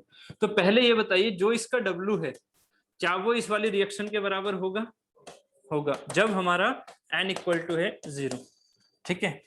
अगर मैं आपसे कहता हूं n की वैल्यू कुछ है बट है अभी स्मॉल, है ना, मतलब n एग्जिस्ट कर रहा है, n कैसे एग्जिस्ट कर रहा है, इस डायरेक्शन में, तो अब क्या क्या चीजें होंगी, सिंबल वाइज देखिएगा, सिंबल वाइज यहाँ पर इसका जो बियरिंग का सेंटर है दिस इज दी O, ठीक है, बियरिंग का सेंटर है O, इसमें कोई दिक्कत नहीं है, यहाँ बियरिंग का सेंटर था O, जबकि इसका सेंटर था O डैश, ठीक है, तो यहाँ पर इस वाले ग्रीन वाले का सेंटर कहाँ होगा, यहाँ पर this is the O dash, ठीक है। चलो W जो लग रहा है वो W हमारा इस शाफ्ट के ऊपर लग रहा है, शाफ्ट जहां पीछे की साइड में होगी W तो उसके सेंटर पर है, तो W यहाँ कहाँ लग रहा होगा, यहाँ पर, दिस इज द डब्ल्यू, कोई दिक्कत नहीं ना, शाफ्ट के ऊपर है, बियरिंग तो हमारे बियरिंग है, बियरिंग में तो रिएक्शन आनी शुरू होंगी, तो यहाँ अगर डब्ल्यू ऐसे लग रहा है तो इसकी लाइन ऑफ एक्शन ऐसे निकाल दोगे, ठीक है। जबकि मेरे पास जो रिएक्शन है उस पर देखो, रिएक्शन किधर की ओर होगी, मैं इसे थोड़ा साइड कर लेता हूँ, इस पर देखो, सॉरी ये कहाँ गया,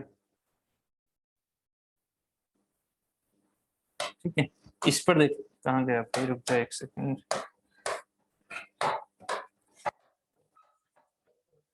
इसके साथ कैसे कनेक्टेड हो गया भाई,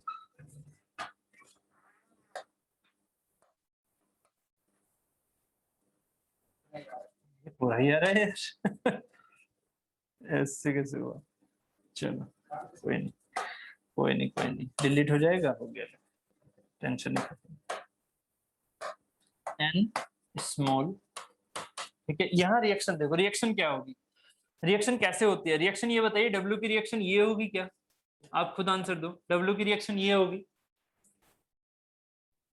देखो इंजीनियरिंग मैकेनिक्स, रिएक्शन कैसी होगी, ऐसी होगी, किस पर, शाफ्ट का वेट तो ये रहा, शाफ्ट का वेट तो हम नेग्लेक्ट करके चल रहे हैं, हम तो एक्चुअल लोड लेके चल रहे हैं शाफ्ट के ऊपर डब्ल्यू, तो ये जो शाफ्ट पर डब्ल्यू लग रहा होगा बैक साइड में, पीछे की साइड में लग रहा होगा, है ना, तो यहाँ पर ये डब्ल्यू यहाँ लगेगा, इस पर शाफ्ट पर बेरिंग की वजह से, बेरिंग की वजह से ये डब्ल्यू ऐसे लगेगा, कंप्लीट,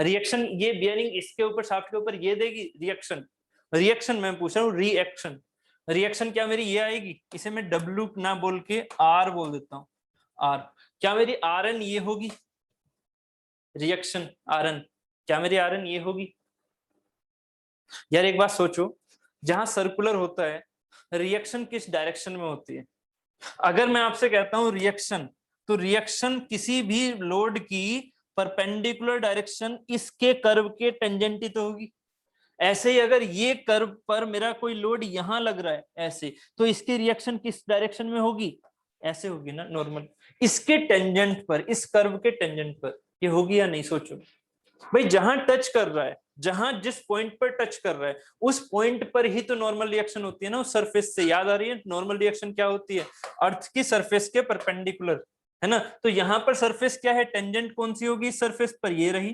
टेंजेंट हो गई ये रही, या नहीं, टेंजेंट ये होगी, तो यहाँ नॉर्मल रिएक्शन कौन सी होगी, ऐसे या ऐसे, है ना, ऐसे होगी ना, तो बस ये थोड़ा सा याद रखना था, आपने वहां पर इस चीज को मैंने कंफ्यूज किया और आप कंफ्यूज हो गए, ठीक है, डब्ल्यू से आर यहाँ पर रिएक्शन ऐसे नहीं होगी, यहाँ पर रिएक्शन कौन सी है, ये, this is the R N, है कि नहीं, ये आर एन कहां से जा रही होगी, इसके सेंटर से, है कि नहीं, इतना भी थोड़ा आइडिया है, चलो अब आप एक बात बताओ, अगर ये आर एन ऐसे है और इन दोनों के बीच में क्या है, metal to metal contact exist करता है, एमटीएम एग्जिस्ट कर रहा है, तो यहाँ फ्रिक्शन होगा या नहीं होगा, यहाँ फ्रिक्शन होगा। अब बताइए जब ये ऐसे रोटेट कर रहा है तो फ्रिक्शन मतलब इसका किसका फ्री बॉडी डायग्राम बन रहा है, एफबीडी ऑफ बियरिंग और shaft, shaft, very good, FBD of shaft, और एफबीडी का मतलब क्या होता है, जिसका फ्री बॉडी डायग्राम है, जिसका उसके ऊपर अदर फोर्सेस, तो इसके ऊपर अदर फोर्स क्या है, एक तो डब्ल्यू जो कि लोड लग रहा है, एक आर एन जो कि बियरिंग लगा रही है,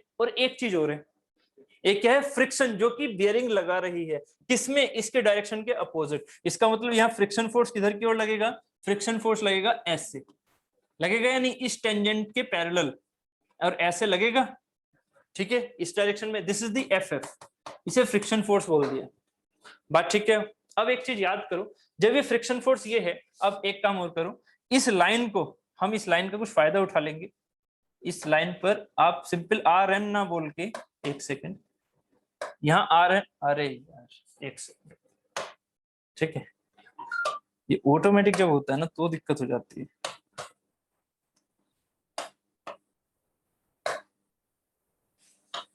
ये भी इसके साथ मिक्स हो गया, चलो इसे रहने दो अब, ठीक है। हाँ, यहाँ पर इस चीज को देखना, ये जो W है, ये जो इनका पॉइंट ऑफ कांटेक्ट है, इस पॉइंट ऑफ कांटेक्ट पर अगर इस W के पैरेलल एक लाइन खींचो, तो वो मैं इस येलो कलर से ही खींच लेता हूँ, येलो कलर से एक पैरेलल लाइन खींच ली, ऐसे खींच ली, ठीक है, ये पैरेलल है किसके, W के, ठीक है, इस पॉइंट ऑफ कांटेक्ट से, ठीक है। तो अब एक बात बताऊं, यहाँ पर ये जो डिस्टेंस है इसको मैंने बोल दिया x, ये वाली, अब ध्यान से समझना, ये जो डिस्टेंस है इसे बोल दिया x, ठीक है, ये डिस्टेंस कितनी है r, बहुत बढ़िया, ये डिस्टेंस है हमारे पास r, radius of the shaft है ना कि bearing, radius of the shaft, ये हो गई आर। यहाँ जो ये एंगल बन के आ रहा है, कौन सा वाला एंगल, फाई कौन सा है, ये वाला, इसे मैंने बोल दिया फाई क्या होगा, यहां पर देखिएगा ये क्या हो गया हमारा, साइन फाई क्या होता है, sine phi perpendicular upon hypotenuse, ठीक है। तो साइन फाई हमारा निकल के आएगा, sine phi equal to perpendicular x upon hypotenuse R, ठीक है, x by R. So x equal to sine phi into R, या तो आर को इससे स्मॉल ले लो क्योंकि बेयरिंग को हम आगे लार्ज लेंगे, तो अभी फिलहाल इसको सर्कल में तो प्रॉब्लम चल रही है, ठीक है, कुछ और ना हो जाए।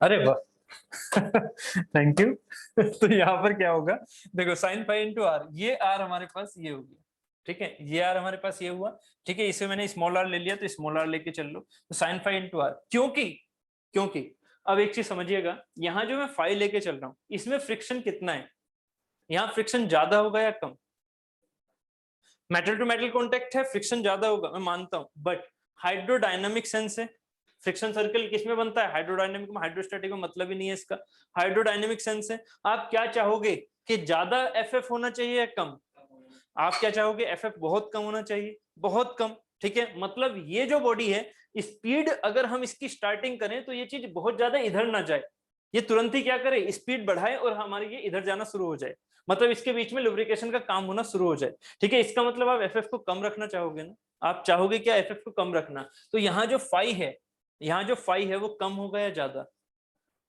सोचो जरा, अगर एफएफ को यहाँ कम रखना चाहोगे तो फाई हमारा क्या होना चाहिए, ज्यादा या कम, ध्यान से समझो इस चीज को, ये एक तरह से यहाँ पर क्या है, एक तरह से एंगल्स हैं, यही एंगल तो है फाई। अब सोचो एफएफ हमारा कम होगा तो फाई हमारा ज्यादा होगा या कम, मैंने एफएफ पर फोकस किया है, एफएफ हमारा अगर कम होगा तो फाई ज्यादा होगा या कम, ये सिंपल ट्रिग्नोमेट्री है और कुछ नहीं है, फाई अगर एफएफ अगर कम है तो फाई ज्यादा होना चाहिए या कम, कम क्यों, ये ट्रिग्नोमेट्री थी और कुछ नहीं था, अगर आपने एफएफ को कम किया तो ये वाली जो लाइन होती है वो ये वाली के तो पैरेलल है ना, किसी भी डायग्राम में ये जो लाइन है ये इसके पैरेलल है, इसका मतलब अगर आपने इसको कम किया सो ऑब्वियस है आप इस चीज को क्या कर रहे हो, कम, एक पर्टिकुलर आरएन के लिए, आरएन के बारे में तो कुछ नहीं बोला, एक पर्टिकुलर आरएन के लिए एफएफ क्या हो गया, कम, तो एफएफ अगर कम हो गया तो साइन फाई क्या होना चाहिए, फाई क्या होना चाहिए, कम, है कि नहीं भाई, एक आरएन के लिए एफएफ क्या हो गया, कम, तो ये वाला एंगल क्या होगा, कम, लेस, ठीक है, तो आप समझ रहे हो, जहां पर हमारा हाइड्रोडायनामिक है, क्योंकि hydrodynamic is used for, hydrodynamic in safe condition is used for less torque, ठीक है, स्टार्टिंग टॉर्क क्या होनी चाहिए, लेस, पावर जो लॉस हो रहा है वो क्या होना चाहिए, लेस, इसका मतलब एफएफ क्या होना चाहिए, लेस, एफएफ हमारा क्या होना चाहिए, लेस, फ्रिक्शन फोर्स क्या होना चाहिए, कम, अगर फ्रिक्शन फोर्स कम होगी तो और क्या होना चाहिए, एफएफ अगर कम है तो साइन फाई क्या होना चाहिए, कम, सॉरी पहले फाई लिख लो, फाई क्या होना चाहिए, कम, ठीक है, फाई कम है तो साइन फाई क्या होगा, कम, अगर फाई एंगल कम है तो हम साइन फाई को ही क्या लिख सकते हैं, if phi is less than sine phi को हम क्या लिख सकते हैं, फाई, साइन फाई को हम क्या लिख सकते हैं, फाई, और आपको एक चीज और याद है, ठीक है, यहाँ अरेंजमेंट है और कुछ नहीं है, एक प्रॉपर्टी का, अभी प्रॉपर्टी में समझा दूंगा, यहाँ पर इस साइन फाई को अगर फाई लिख सकते हैं तो इस चीज को हम टेन फाई भी लिख सकते हैं क्या, टेन फाई, आप याद करो, क्योंकि टेन फाई जो है होता है वो भी फाई होता है अगर स्मॉल है तो, जबकि कोस फाई नहीं लिख सकते, क्योंकि कोस फाई अगर फाई स्मॉल है तो कोस फाई की वैल्यू होती है 1, ठीक है, तो इसको हम साइन फाई को टेन फाई लिख सकते हैं, अगर यहाँ पर फाई हमारा स्मॉल है तो साइन फाई को हम टेन फाई भी लिख सकते हैं, क्योंकि दोनों की ही वैल्यू क्या होंगी, फाई और फाई, है कि नहीं, अगर फाई लेस है तो, क्लियर, यहां तक ये चीज हम लिख सकते हैं, ऐसा मैं क्यों लिखा अभी, अब इस चीज को समझो, क्या चीज, हाँ तो ये चीज भी लेके जा सकते हैं, अगर फाइव बहुत कम है तो टेन फाइव हमारा उसके बराबर हो जाएगा, नहीं तो अपना ग्राफ वाले फॉर्मूले याद रखो जो ग्राफ हमने बनाए थे, ठीक है। अब यहाँ जो मैं ये वाली चीज लेके चल रहा हूँ, ये चीज मैं इसमें लेके चल रहा हूँ, जरा इसको मैं थोड़ा सा स्मॉल कर लेता हूँ, बट यहाँ पर ये दिक्कत हो जाएगी तो हम नया फिगर ले लेते हैं, क्या, ओके, ये प्रॉब्लम इसलिए हो रही थी यहाँ पर, अब ध्यान से समझो इस चीज में, क्या मैं आपसे कह रहा हूँ, आपको ये चीज याद है, अभी वही इंजीनियरिंग मैकेनिक्स की बातें चल रही थी, तो अब एक बात बताओ, अगर यहाँ पर कोई फोर्स लगा रहे हो एक्सटर्नल, ठीक है, कोई एक्सटर्नल फोर्स लगा तो फ्रिक्शन फोर्स किधर आता है, ऐसे, ये हो गया मेरा एफ एफ। आर एन कहाँ होती है, ऐसे। तो यहां बताइए, आपने एक फॉर्मूला पढ़ा था स्कूल टाइम पर भी, ठीक है, या फिर म्यू, याद है म्यू, म्यू क्या हुआ करता था, म्यू क्या हुआ करता था, अरे फॉर्मूला यही बता दो। यहाँ पर जो आर एन, ये जो एफ एफ हुआ करता है, इसकी फॉर्मूला क्या होता है, friction force, friction force equal to mu into, भूल गए सब, mu into R N, this is the friction force का फॉर्मूला, ये तो मत भूलो कम से कम, F F equal to mu into R N. ठीक है, यहां अगर मैं म्यू की वैल्यू लिखूं तो ऐसा लिख सकता हूं, लिख सकता हूं, यहाँ एफ एफ क्या है इस डायरेक्शन में, आर एन क्या है इस डायरेक्शन में। आप अगर इसका रिजल्टेंट निकालो, आप अगर इसका रिजल्टेंट, ये चीजें आपको करनी थी स्कूल टाइम में, आपने अगर की होंगी तो याद आ रहा होगा, इसका अगर रिजल्टेंट निकालो मैं, ये रहा, ठीक है। तो यहां पर एक हम एंगल लिया करते थे जिसे हम लैम्डा बोला करते थे, वो लैम्डा ये होता था या ये होता था, ये, वेरी गुड, बहुत बढ़िया, ये होता था लैम्डा, ये वाला, इसे हम क्या बोलते थे पता है, लैम्डा तो बोलते थे यार, लैम्डा को क्या बोला करते थे, लैम्डा को बोला करते थे, ये किसकी वजह से आया, फ्रिक्शन की वजह से, so this is the friction angle, ये था हमारा फ्रिक्शन एंगल। और यहाँ पर ये जो एफ एफ यहाँ बन रहा है, याद है वेक्टर कैलकुलस यानी कि वेक्टर अलजेब्रा या फिर वेक्टर फिजिक्स जो आपने की थी, कि एफ एफ को हम इधर ट्रांसमिट कर सकते हैं, कर दो फिर, एफ एफ को अगर यहाँ दिखा दो तो ये चीज ऐसे दिखेगी, ठीक है। तो अब बताइए मुझे टेन लैम्डा की वैल्यू क्या हो जाएगी, tan lambda equal to F F upon R N, yes और नो, वही बेस परपेंडिकुलर बाय बेस, ठीक है, F F upon R N, यही मेरा F F upon R N कहां से, फॉर्मूले से क्या था, म्यू, हमारे इस फ्रिक्शन के हिसाब से ये वाली चीज क्या थी, म्यू, हमने इनके रेशियो को ही तो एक कांस्टेंट बोला था, जो एफ एफ आता था इस आर एन के बेसिस पर, उसी को तो हमने क्या बोला था, म्यू, उस पर्टिकुलर दोनों सरफेस के बीच की प्रॉपर्टी, उन दोनों सरफेस के बीच की कॉन्टैक्ट प्रॉपर्टी को हमने क्या बोला था, म्यू, और म्यू की वैल्यू क्या आ गई, F F upon R N, तो इसी म्यू को हम क्या बोल देते थे, टेन लैम्डा, ठीक है। दिस इज दी जो सरफेस के बीच की प्रॉपर्टी है ना, वो मेरी म्यू है या टेन लैम्डा है। अब इस फिगर में देखो, ये तो हो गई आपकी स्कूल लेवल थिंग, अब इसको रिलेट करो इस चीज से, मैंने आपसे क्या कहा, मैंने आपसे क्या कहा, यहां पर F F upon R N, F F ये था अपॉन आर एन, ये हो गया, दिख रहा है यहाँ पर, ये मेरा क्या है फाई, तो टेन फाई मेरा क्या है basically, F F upon R N, tan phi क्या है, F F upon R N, ठीक है। तो फाई जो टेन फाई है वो मेरा F F upon R N है, मतलब उसे मैं क्या बोल सकता हूँ, म्यू, मतलब इस वाले मटेरियल शाफ्ट एंड बियरिंग के मटेरियल की जो कॉन्टेक्ट प्रॉपर्टी है यहाँ वाली, वो मेरी क्या कहला रही है, म्यू, और उस म्यू की वैल्यू क्या हो गई मेरी, tan phi, mu equal to मैं टेन फाई लिख सकता हूँ, अभी मैंने लिखा था यहाँ फाई ना लेके मैं लैम्डा लेके चल रहा था उस वाले में, यहाँ पर मैं लेके चल रहा हूँ फाई, आप स्कूल टाइम पर उसे लैम्डा से याद करते थे, जबकि यहाँ मैं लेके चल रहा हूँ फाई, तो इस फिगर में क्या हो जाएगा अब यहाँ पर, एक सेकेंड, इसे मैं क्या रफ कर सकता हूँ, आई थिंक सो नोट, नहीं, ठीक है, अब ये तो बहुत पुराना हो गया, इसमें बैक जा ही नहीं सकते, ठीक है। तो अब एक काम करते हैं, इसको मैं थोड़ा, अब इस चीज को वहां पर भी कॉपी नहीं कर सकता, मैं यहाँ लिख रहा हूँ, क्या लिख रहा हूँ, ध्यान देना, यहां से क्या निकल के आ जाएगा, टेन फाई इक्वल टू, अब ये चीज तो हमने समझा था, साइन फाई को हम टेन फाई लिख सकते हैं, टेन फाई इक्वल टू हम क्या लिख सकते हैं यहाँ से, F F upon R N, ठीक है, या फिर इसे हम क्या लिख सकते हैं, एज ए प्रॉपर्टी म्यू, तो म्यू इक्वल टू, और यहाँ साइन फाई की वैल्यू क्या थी अभी, साइन फाई की एक्स अपॉन आर, ठीक है, तो म्यू इक्वल टू या टेन फाई बोल सकते हैं, क्या हो जाएगी, mu equal to x by R, लिख सकते हैं इसे, टेन फाई या साइन फाई, ये क्या है, एक्स वाई आर, तो x by R, so x की वैल्यू क्या आ गई यहाँ से, म्यू आर, ये जो फाइनली आउटकम आया है इसको आप यहाँ लिखना है, ये जो फाइनली आउटकम आया है, x equal to mu R, यहाँ पर जो एक्स होता है वो हमारी होती है फ्रिक्शन सर्कल रेडियस, ये होती है फ्रिक्शन सर्कल रेडियस, एक्स क्या होती है, फ्रिक्शन सर्कल रेडियस, ठीक है। और फ्रिक्शन सर्कल कौन सा होगा फिर, फ्रिक्शन सर्कल कौन सा हो जाएगा, एक्स को अगर फ्रिक्शन सर्कल रेडियस मान के चल रहे हो तो फ्रिक्शन सर्कल कौन सा हो जाएगा, यहां दिखा रहा हूं मैं इस कलर से, फ्रिक्शन सर्कल क्या हो जाएगा, ये, समझ में आ रहा है नहीं, ठीक है। इस सेंट्रोइड के हिसाब से फ्रिक्शन सर्कल कौन सा हो गया, ये वाला, इस ओडेस के हिसाब से, तो ये है मेरा फ्रिक्शन सर्कल, ये है मेरा फ्रिक्शन सर्कल। ठीक है, मतलब मेरे पास x की वैल्यू ज्यादा होनी चाहिए या कम? कम होनी चाहिए, तभी तो हमारा यहाँ पर FF क्या होगा? कम। x की वैल्यू ज्यादा होगी तो हमारा FF क्या होगा? ज्यादा। तो हमारे लिए दिक्कत, मतलब हम ये चाहते हैं कि शाफ्ट इस वाली रेडियस से इधर ज्यादा ना जाए। मतलब ऑब्वियस है कि अगर हम ये चीज आगे ऊपर की ओर चढ़ा दें तो ये वाली चीज और ऐसे हो जाएगी, ठीक है, और ऐसे हो जाएगी, तो ये चीज और ज्यादा ना जाए। हमारी ये मैक्सिमम कहां तक रहे? यहां तक बस, ठीक है, x तक। और x की वैल्यू जितनी कम होगी उतना अच्छा।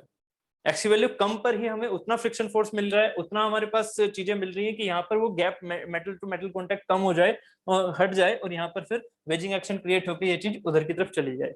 तो ये कहलाता है मेरा फ्रिक्शन सर्कल। ठीक है, मैंने थोड़ा सा यहाँ पे आपको डेप्थ बताने की कोशिश की है, इसी वजह से सारी चीजें लेके चला, नहीं तो फाइनली आपका जो क्वेश्चन आता है वो सिर्फ ये आता है, फ्रिक्शन सर्कल क्या है? फ्रिक्शन सर्कल ये रहा, ठीक है, आप लैंग्वेज निकाल सकते हैं। फ्रिक्शन सर्कल रेडियस क्या है? ये क्वेश्चन आता है आपके लिए बस। Mu into R is the friction circle radius. आप कहोगे सर यहाँ से अगर यही निकालना था तो पहले ही बोल देते। नहीं, क्योंकि अगर आपको ये चीज में रटाना होता तो फिर ये चीज समझ में नहीं आती, इसलिए पहले समझो कि कहाँ से आया है। That is the x equal to mu R.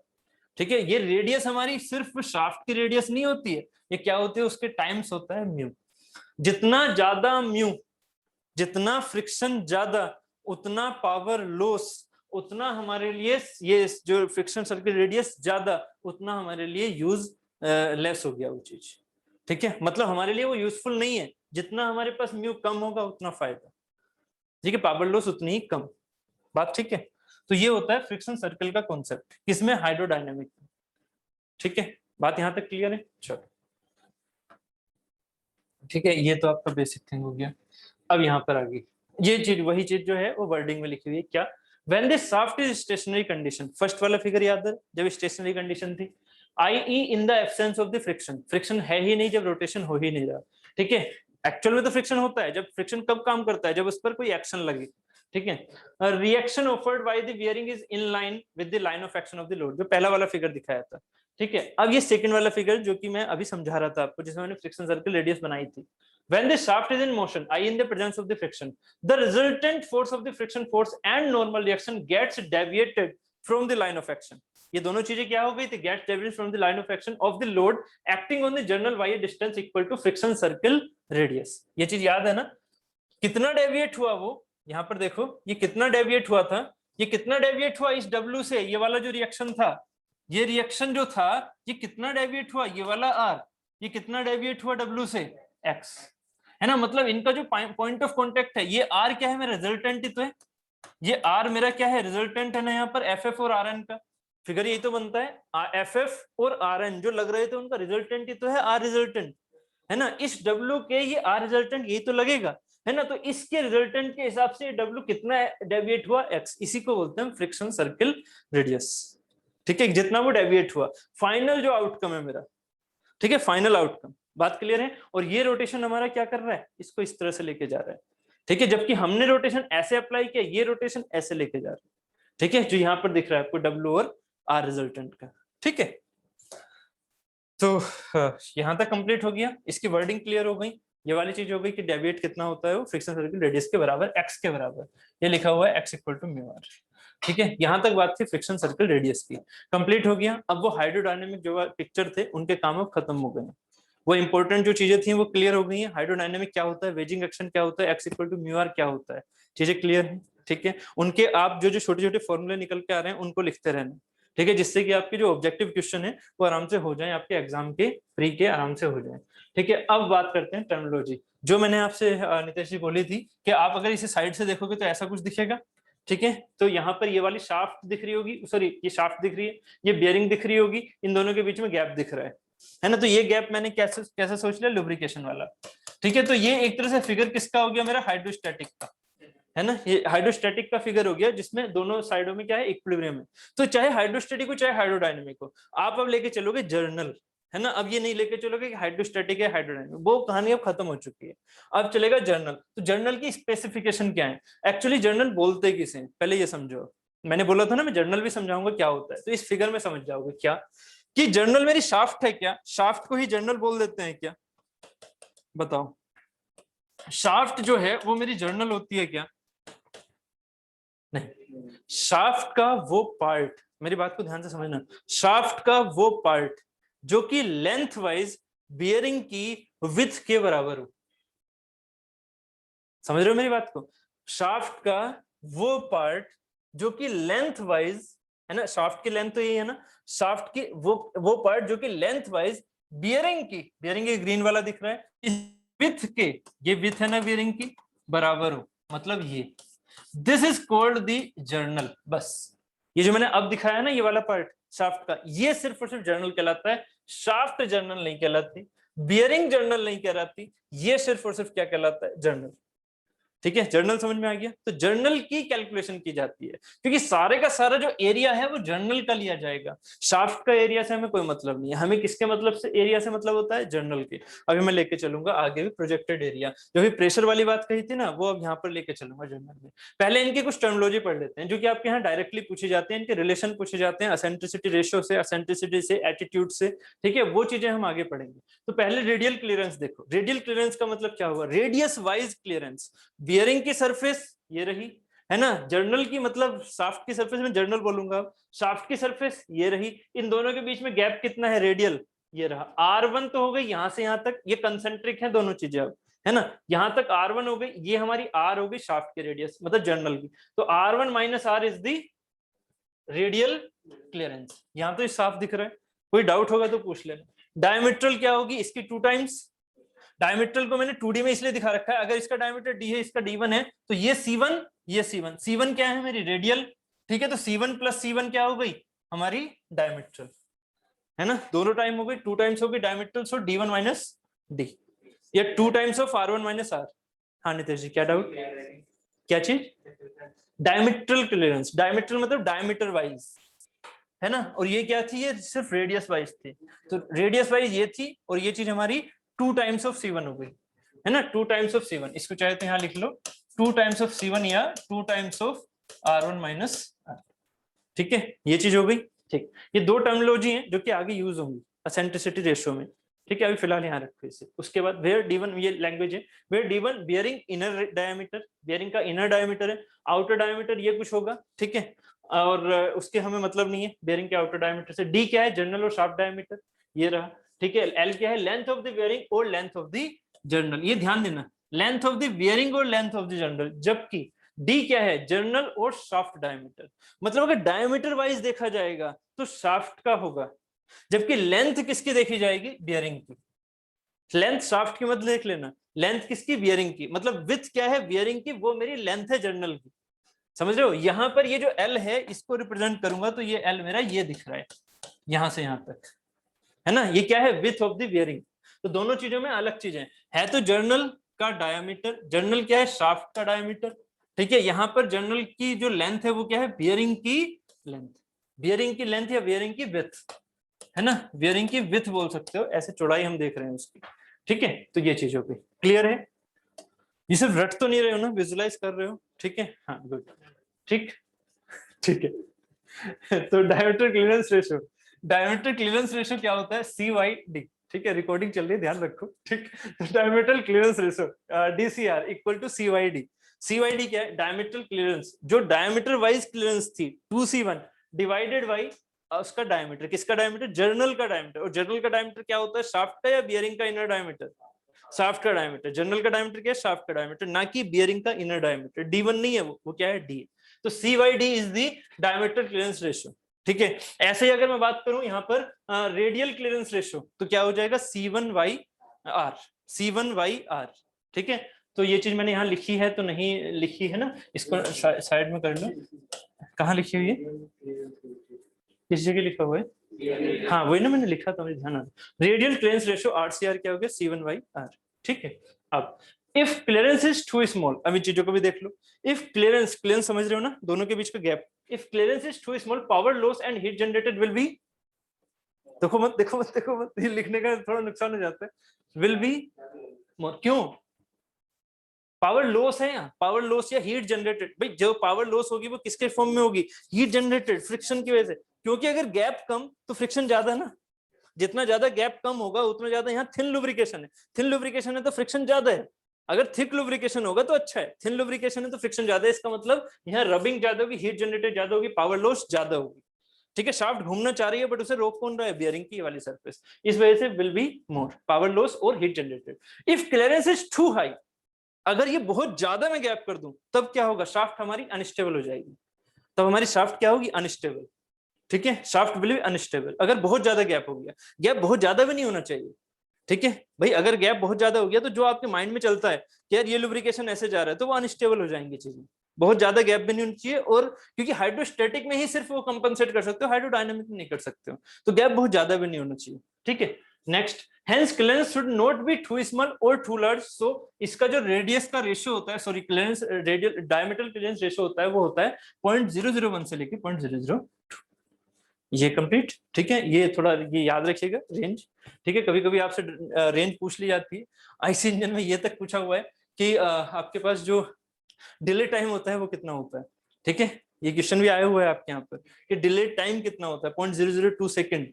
ठीक है, इग्निशन डिले जो था 0.002 सेकंड, वो भी क्वेश्चन आया हुआ है, तो ऐसे ये क्वेश्चन भी चांसेस होते हैं, जो आपके पास डाटा स्पेसिफिक क्वेश्चन होते हैं वो आपके एग्जाम में पूछने के चांसेस रहते हैं। ठीक है, नेक्स्ट है बियरिंग प्रेशर। बियरिंग प्रेशर क्या है, P इक्वल टू W/LD, ये मैं बताना चाह रहा था आपको, बेयरिंग प्रेशर क्या है। ये जो फिगर है मैं इस चीज को यहाँ पर लेके चल रहा हूँ। जर्नल क्या है फिर आपके माइंड में, अब बताइए मुझे जर्नल क्या है। जर्नल सिर्फ और सिर्फ ये पार्ट है ना शाफ्ट का, समझ में आ रहा है ना, शाफ्ट हमारी पूरी होगी, लेंथी होगी, उसमें से सिर्फ और सिर्फ कितना पार्ट लिया, ये क्या है, एक तरह से विथ ऑफ बियरिंग, बहुत बढ़िया। ये क्या समझ में आ रहा है, विथ ऑफ बियरिंग के बराबर क्या है, ये लेंथ ऑफ द जर्नल, ये क्या है, लेंथ ऑफ द जर्नल। जबकि डायमीटर क्या होगा इसका, डायमीटर क्या होगा, कैपिटल डी या D1, D1 नहीं, D1 था inner diameter of the bearing, जबकि मेरा जो जर्नल होता है वो एक्चुअल में सॉलिड शाफ्ट होता है, मतलब जो शाफ्ट है, तो शाफ्ट का जो डायमीटर था वही मेरा इसका डायमीटर होता है जर्नल का। तो ये जो शाफ्ट में से आपने शाफ्ट में से आपने ये वाला जो पार्ट काट लिया ना, ये हमारा यहाँ पर क्या है, जर्नल है। इस जर्नल में जो यहाँ डायमीटर है, इस जर्नल में अब जरा एक बात सोचो, फोर्स कैसे लग रही है, ऐसे। एक्चुअल में डब्ल्यू यहाँ कहीं लग रहा होगा, शाफ्ट यहाँ पर ऐसे थी, डब्ल्यू यहाँ कहीं लग रहा होगा, उस डब्ल्यू को मैं यहाँ रिप्रेजेंट करा सकता हूँ, करा दिया मैंने। ठीक है, मोमेंट वगैरह अभी सब साइड कर रखा है, वो डिजाइन ऑफ शाफ्ट में आ चुका है। ठीक है, हमें बियरिंग के डिजाइन करनी है, तो यहाँ पर क्या है, डब्ल्यू लगा हुआ है, ये डब्ल्यू मैंने यहाँ लगा दिया। अब जरा सोचिएगा, अगर मैंने डब्ल्यू यहाँ लगाया तो इस पर प्रेशर वाला सेंस कैसा होगा, प्रेशर वाला, क्योंकि आपको पता है जो आपने यहाँ लुब्रिकेंट लगाया वो भी इस डब्ल्यू के बराबर ही फोर्सेस लगा रहा होगा, तभी ये चीज उठी हुई है, नहीं तो हवा में नहीं घूम सकती है।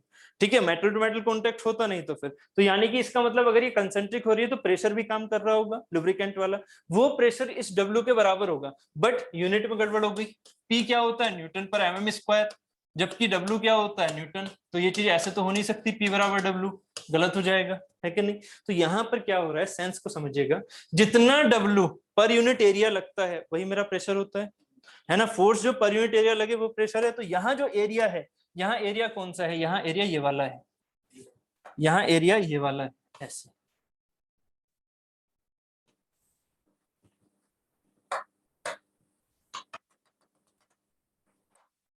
यहाँ एरिया मेरा ये, समझ में आ रहा है, ये डब्ल्यू जो ऊपर से लग रहा है ना, ये कितने एरिया को देख रहा है, ये कहां से कटा, बीचों बीच से, ये जो जर्नल है आपने बीचों बीच से काट दिया, ऐसे स्लाइस काट दी बीच में से, तो डब्ल्यू कितने एरिया को देख रहा है, इसको कहते हैं प्रोजेक्टेड एरिया, इसको क्या बोलते हैं, प्रोजेक्टेड एरिया। दिख रहा होगा, कोई दिक्कत तो नहीं है, जैसे हम न्यूट्रल फाइबर काटते थे ऐसे एक फाइबर काटा हुआ है, तो ये मेरा प्रोजेक्टेड एरिया है। इसकी वैल्यू कितनी होगी, लेंथ कितनी है, जर्नल की लेंथ, डायमीटर कितना है, जर्नल का डायमीटर, तो L into D is the cross sectional, sorry projected area, cross sectional area नहीं है ये मेरा क्या है, प्रोजेक्टेड एरिया, प्रोजेक्टेड एरिया। तो बियरिंग में हमेशा याद रखिएगा, बियरिंग में जो बियरिंग की डिजाइन होती है वो बेसिकली किसके बेसिस पर होती है, उस जनरल के D into L के बेसिस पर। ठीक है, D into L, ना कि सरफेस, सरफेस वाले नहीं, सरफेस एरिया नहीं है ये, क्या आपने 2πr कर दिया यानी कि πd कर दिया, πd into L कर दिया, नहीं, ये क्या है मेरा प्रोजेक्टेड एरिया, कि प्रेशर हम ऐसे लेके चल रहे हैं, ना कि प्रेशर हम पेरिफेरल लेके चल रहे हैं। ठीक है, तो यहाँ पर ये जो वैल्यू आ गई वो क्या आ गई, bearing pressure equal to W/LD, LD is the projected area of the contact surfaces। बात क्लियर है? ऐसे वाला जो लेके चले, इमेजिनरी एरिया है एक तरह से, ठीक है। Next, for safe design, for safe design, P induce मतलब जो प्रेशर इसमें हमने डेवलप कराया due to W, due to W जो प्रेशर इंड्यूस होगा वो किसके बराबर होना चाहिए? Less than equal to P permissible. Permissible मतलब जितना हम उसमें कैपेबल हैं, किसमें कैपेबल है? लुब्रिकेंट के अंदर प्रोड्यूस करने में, कि लुब्रिकेंट फेल ना हो जाए, तो वो है हमारा पी परमिसिबल। तो पी इंड्यूस होना चाहिए पी परमिसिबल से छोटा या बराबर। तो यहाँ पर WYLD जो इंड्यूस हुआ वो W की वजह से हुआ, तो WYLD is less than equal to P permissible. P permissible क्या है? लुब्रिकेंट में होने वाला, लुब्रिकेंट कितना प्रेशर झेल सकता है, वो चीज है मेरी पी परमिसिबल। अगर लुब्रिकेंट ये प्रेशर नहीं झेल सकता, उसका विस्कोसिटी खराब हो जाती है, तो वो मेरे लिए बेकार हो चुका है, फेल हो चुका है। तो W यहाँ से क्या आ जाएगा? W is less than equal to P permissible into LD, या W equal to W max हम कितना प्रोड्यूस कर सकते हैं वहां पर? पी परमिसिबल जो लुब्रिकेंट वो प्रेशर झेल सके इनटू उसका जर्नल का लेंथ, ठीक है, इनटू उसका डायमीटर जर्नल का, ठीक है। तो ये आंसर होता है हमारा W मैक्स। यहां से हम ये बता सकते हैं कि लुब्रिकेंट अगर मेरा इतना मैक्सिमम प्रेशर झेल सकता है तो इतना मैक्सिमम लोड भी झेल सकता है, ठीक है। ये प्रेशर झेलने की कैपेसिटी उसकी क्या है? प्रॉपर्टी। जो हमने लुब्रिकेंट यूज किया है उसकी प्रॉपर्टी एक होगी परमिसिबल प्रेशर झेलने की, ठीक है। भाई प्रेशर कितना झेल सकता है, कहां पर उसके मॉलिक्यूल टूट जाएं, वो तो हमें पता होगा ना पहले से ही। तो ये जो पी परमिसिबल है ये आपके लुब्रिकेंट के लिए गिवन है। एल और डी हमारे डिजाइन के हिसाब से गिवन है। डब्ल्यू मैक्स आप निकाल सकते हो, कितना डब्ल्यू मैक्स वो झेल सकता है। क्लियर यहाँ तक? ठीक है, आगे चलें। ये कुछ कुछ नोमेनक्लेचर हैं आपके। बियरिंग प्रेशर हो गया, क्लियरेंस रेशियो हो गया, डायमीटर रेशियो हो गया, डायमीटर हो गई है ना, और रेडियल क्लियरेंस हो गई, डायमीटर क्लियरेंस हो गई। नेक्स्ट नेक्स्ट है हमारे पास LYD रेशियो। यहां से आपके पास एक नाम आते हैं, शॉर्ट वेयरिंग क्या होती है, लॉन्ग वेयरिंग क्या होती है, मीडियम वेयरिंग क्या होती है, ठीक है। तो शॉर्ट वेयरिंग का मतलब क्या है? LYD रेशियो, ठीक है। LYD रेशियो ही उनके नाम को बताता है। सिर्फ और सिर्फ शॉर्ट वेयरिंग ऐसे नहीं लिखोगे, कैसे? ये मेरी शॉर्ट वेयरिंग नहीं हो गई है ना, ये मेरी शॉर्ट वेयरिंग नहीं हो गई, हो सकता है ये लॉन्ग वेयरिंग हो। As compare to second thing क्या?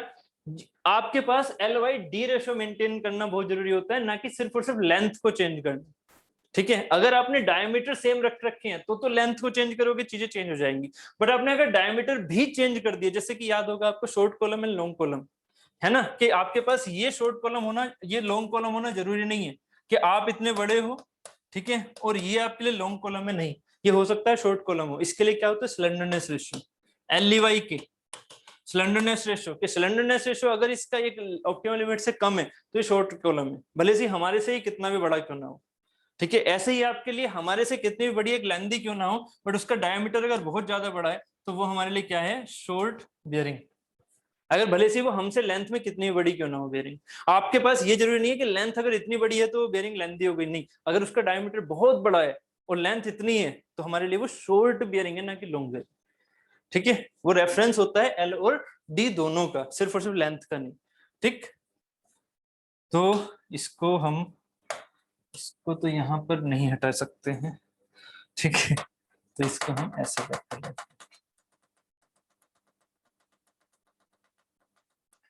ठीक है, समझ में आ रहा है? ठीक है, तो अब यहाँ पर देखो क्या है, L क्या है? लेंथ ऑफ बियरिंग, D क्या है? Diameter of bearing. अब यहाँ पर ये D1 है डायमीटर ऑफ द बियरिंग, ना कि D1 जर्नल का नहीं है, ये है उसका इनर डायमीटर है बियरिंग का, ठीक है। तो inner diameter this is the criteria for the short and long and ये बियरिंग, ठीक है। स्क्वायर बियरिंग हमने यहाँ पर लिया हुआ, अगर 1 हो जाए, क्योंकि L इक्वल टू D1 के बराबर हो जाएगा। तो ये जो बियरिंग है हमारे पास, इसके बारे में सोचेगा, अगर LYD1 इज लेस देन 1, मतलब L हमारा D1 से बहुत छोटा है, लेंथ हमारी डायमीटर से बहुत छोटी है, तो लेंथ हमने मान ली कितने?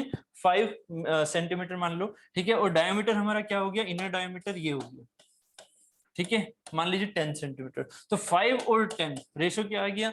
हाफ, ठीक है। इसका मतलब ये क्या है? मेरी short bearing, this is short bearing, ठीक है। दूसरा क्या है? LYD1 इक्वल टू 1, मतलब ये भी 5 और ये भी 5, है ना। तो इसका मतलब ये चीज कैसी दिखेगी? ऐसी, ये 5 और 5 मतलब ये स्क्वायर बियरिंग। ये क्या है? ये जर्नल नहीं है, ये आप थोड़ा समझिएगा। ये मैं क्या काम कर रहा हूं? मैं बियरिंग का होलो दिखा रहा हूं, ये सॉलिड नहीं है, गलती मत करना please. This is not the solid, this is the hollow part, ठीक है, क्लियर है। ऐसे ही हमारे पास अब ये कि लेंथ हमारे पास ज्यादा है बियरिंग की, और जबकि हमारे पास डायमीटर उसका क्या है? कम है, ठीक है। तो इसको हम बोलेंगे लॉन्ग बियरिंग, ठीक है। अब लॉन्ग बियरिंग में हमारे फिक्स्ड सपोर्ट यूज होते हैं, अगर लॉन्ग वेयरिंग हम यूज कर रहे हैं तो उसको हम फिक्स्ड सपोर्ट की कैटेगरी में रखते हैं, जबकि हम अगर शॉर्ट वेयरिंग यूज कर रहे हैं, स्क्वायर वेयरिंग यूज कर रहे हैं, तो हम उन्हें सिंपल सपोर्ट की तरह यूज करते हैं। समझ रहे हो मेरी बात को, मैं क्या कहना चाह रहा हूं? फिक्स्ड सपोर्ट में क्या था, ये शाफ्ट है। अगर मैं यहां ये चाहूं, अब थोड़ा प्रैक्टिकली सोचना इस चीज को, अगर एक शाफ्ट है उसको मैं ये चाहूं कि यार ये फिक्स सपोर्ट में होनी चाहिए, इसमें डेविएशन, इसमें जो डिफ्लेक्शन है वो कम आना चाहिए, तो ये डिफ्लेक्शन कब कम आएगा, जब ये W लग रहा है, जब आप यहाँ फिक्स्ड करोगे या सिंपली करोगे, ये जब फिक्स करोगे तभी तो ये वाली चीज ऐसे चलेगी ना, क्योंकि फिक्स सपोर्ट पर थीटा क्या होता है, 0, थीटा 0 होता है, तो यहां से अगर ये फिक्स सपोर्ट लेके चलोगे तभी तो ये डेविएशन ऐसे होगा। और फिक्स सपोर्ट में आप ऐसे दिखाते थे सोम में, फिक्स्ड को ऐसे, है ना, ऐसे ये फिक्स्ड होता था, बट रियल में चल रहे हैं अब तो, और चल रहे हैं मैकेनिकल में, सिविल में तो चल नहीं रहे, तो फिक्स सपोर्ट ऐसा तो यूज नहीं हो सकता। तो यहाँ फिक्स सपोर्ट हमारा कौन सी तरह से काम करता है, एज ए बेयरिंग। और कौन सी बेयरिंग, लॉन्ग बेयरिंग, क्योंकि लॉन्ग बेयरिंग में आप क्या करोगे, ये चीज ऐसे कर सकते हैं। लॉन्ग बेयरिंग में हम ज्यादा लेंथ को ले सकते हैं, ज्यादा लेंथ को ले सकते हैं, तो इसका मतलब हम क्या प्रोड्यूस करेंगे, फिक्स सपोर्ट में रिएक्शन कौन कौन सी होती थी, RAV, RAH, और साथ ही एक और होती थी MA। मोमेंट भी तो प्रोड्यूस होता था यहाँ पर, तो जो पॉइंट मोमेंट यहाँ रिएक्शन की तरह प्रोड्यूस होता था, वो लेंथ अगर ज्यादा है, आप खुद सोचो, अगर मैं इसकी लेंथ ज्यादा रख लूं, इसके अंदर इसको ग्रिप कर लूं, तो अब यहाँ मोमेंट मैं प्रोड्यूस कर सकता हूँ बैक साइड से या नहीं, सोचो, कर सकता हूँ ना, नहीं रोटेट होने दे रहा, जबकि मैं अगर इसे ऐसे रखूं तो हो गया ना। बस यही सेंस मैं यहाँ से समझाना चाह रहा हूँ कि अगर मैंने इसको ज्यादा कवर कर रखा है, मतलब ये लॉन्ग बेयरिंग है या नहीं, ये लॉन्ग बेयरिंग है, सेम डायमीटर के हिसाब से इनर डायमीटर, लॉन्ग बेयरिंग, क्या हुआ, आ गया ना मोमेंट, M में भी प्रोड्यूस हो गया, इसका मतलब फिक्स सपोर्ट वाला डिफ्लेक्शन कम देगा, समझ में आ रहा है, जबकि ये वाली चीज क्या देगी, डिफ्लेक्शन ज्यादा, और इधर मोमेंट क्रिएट हुआ नहीं। तो ये जो हमारे पास शॉर्ट एंड स्क्वायर बेयरिंग है, ये हम दोनों चीजें के लिए क्या यूज कर लेते हैं, अगर इसका हम एक लाइन डायग्राम बनाए तो इनके लिए हम क्या यूज कर लेंगे, ये वाली चीजें सिंपली सपोर्टेड, इन दोनों के लिए हम सिंपली सपोर्टेड यूज कर लेंगे। जबकि अगर हमने ये यूज किया है तो इसके लिए हम क्या यूज करेंगे, दोनों साइडों से फिक्स। ठीक है, दोनों साइन समझ में आ गए, सोम से रिलेट कर लिया, थोड़ा सा क्लियर हो गया होगा, सिंपल एंड फिक्स सपोर्ट। ठीक है, आगे चलें। ठीक, नेक्स्ट है हमारी असेंट्रिसिटी। असेंट्रिसिटी क्या होती है, इसके लिए फिर से एक फिगर बना लेते हैं। एक काम करता हूँ, इसके फिर एडिट नहीं हो पाता है, तो मैंने अलग ही फिगर ले लिया इसका, असेंट्रिसिटी। असेंट्रिसिटी क्या है, असेंट्रिसिटी के लिए ये हमारे पास बेयरिंग हो गई, ठीक है, ये फायदा रहता है इसमें, कहीं से भी घुमा लो। ठीक, नेक्स्ट ये पार्ट मैं यहाँ लेके चलूं, ये वाला कौन सा, आफ्टर रोटेशन ये यहाँ पहुंच जाएगा, एक गैप होगा, इस गैप को हमने बोला H नोट, थोड़ा अलग कलर यूज कर लेते हैं, इस गैप को बोल रहे हैं हम H नोट, दिख रहा है ये गैप, ठीक है, H note, this is the gap, मतलब यहाँ लुब्रिकेंट है, ठीक है। अब ये हो गया हमारे पास क्या, O डैश, और इसका क्या हो गया O, कोई दिक्कत नहीं है ना, ठीक है। O और O डैश के बीच की जो डिस्टेंस होती है वो डिपेंड करेगी कितना रोटेशन जा रहा है, कितना थिक हो रहा है, उतना वो पीछे की तरफ जाएगी, O डैश कम हो जाएगा, तो इसी को हम बोलते हैं असेंट्रिसिटी। इन दोनों के बीच के गैप को बोलते हैं असेंट्रिसिटी, मतलब बियरिंग का सेंटर एंड शाफ्ट का सेंटर दोनों के डिस्टेंस को हम असेंट्रिसिटी बोलते हैं। तभी तो मैंने कंसेंट्रिक बोला था किसमें, हाइड्रोस्टैटिक में, जब शाफ्ट भी हमारी इसी के अबाउट थी, ठीक है। तो यहाँ ई डैश ये हो गया। अब थोड़ा सा फॉर्मूले भी देख लेते हैं, this is the R, small R, या इसे आर बोल सकते हैं, इसे आर बोल सकते हैं, कहां से कहां तक, ये वाली, जबकि ये चीज क्या है मेरी, यहां से यहां तक, ये क्या है मेरी R1, R1 क्या है, D1 के कोरिस्पॉन्डिंग, ये है R1, R1 समझ में आ रहा है, बियरिंग का रेडियस, जबकि R क्या है मेरे पास, शाफ्ट का रेडियस, मतलब जर्नल का रेडियस, जर्नल क्या है, ऐसे है, असेंट्रिक है, ठीक है। तो यहाँ कुछ रिलेशन निकल के आ रहा है, यहाँ रिलेशन क्या निकल के आ रहा है, R1 इक्वल टू, रिलेशन देखिएगा, R1 इक्वल टू क्या हो जाएगा, E plus R plus H note, yes और नो, समझ में आ गया यहाँ तक? बस ये अभी फिलहाल के लिए काफी है इतना। अभी जो नेक्स्ट स्लाइड है उसको भी इसी में ले लूंगा। ये हो गई हमारी एसेंट्रिसिटी, ये होगी R, ये होगी R1, ये होगी H0, ठीक है। अब इससे नेक्स्ट आ जाता है हमारा एसेंट्रिसिटी रेशियो। एसेंट्रिसिटी रेशियो, ठीक है, ये जो अभी हमने यहाँ पर यूज किया उसे हम यहाँ कट पेस्ट भी कर सकते हैं जरूरत पड़ेगी तो।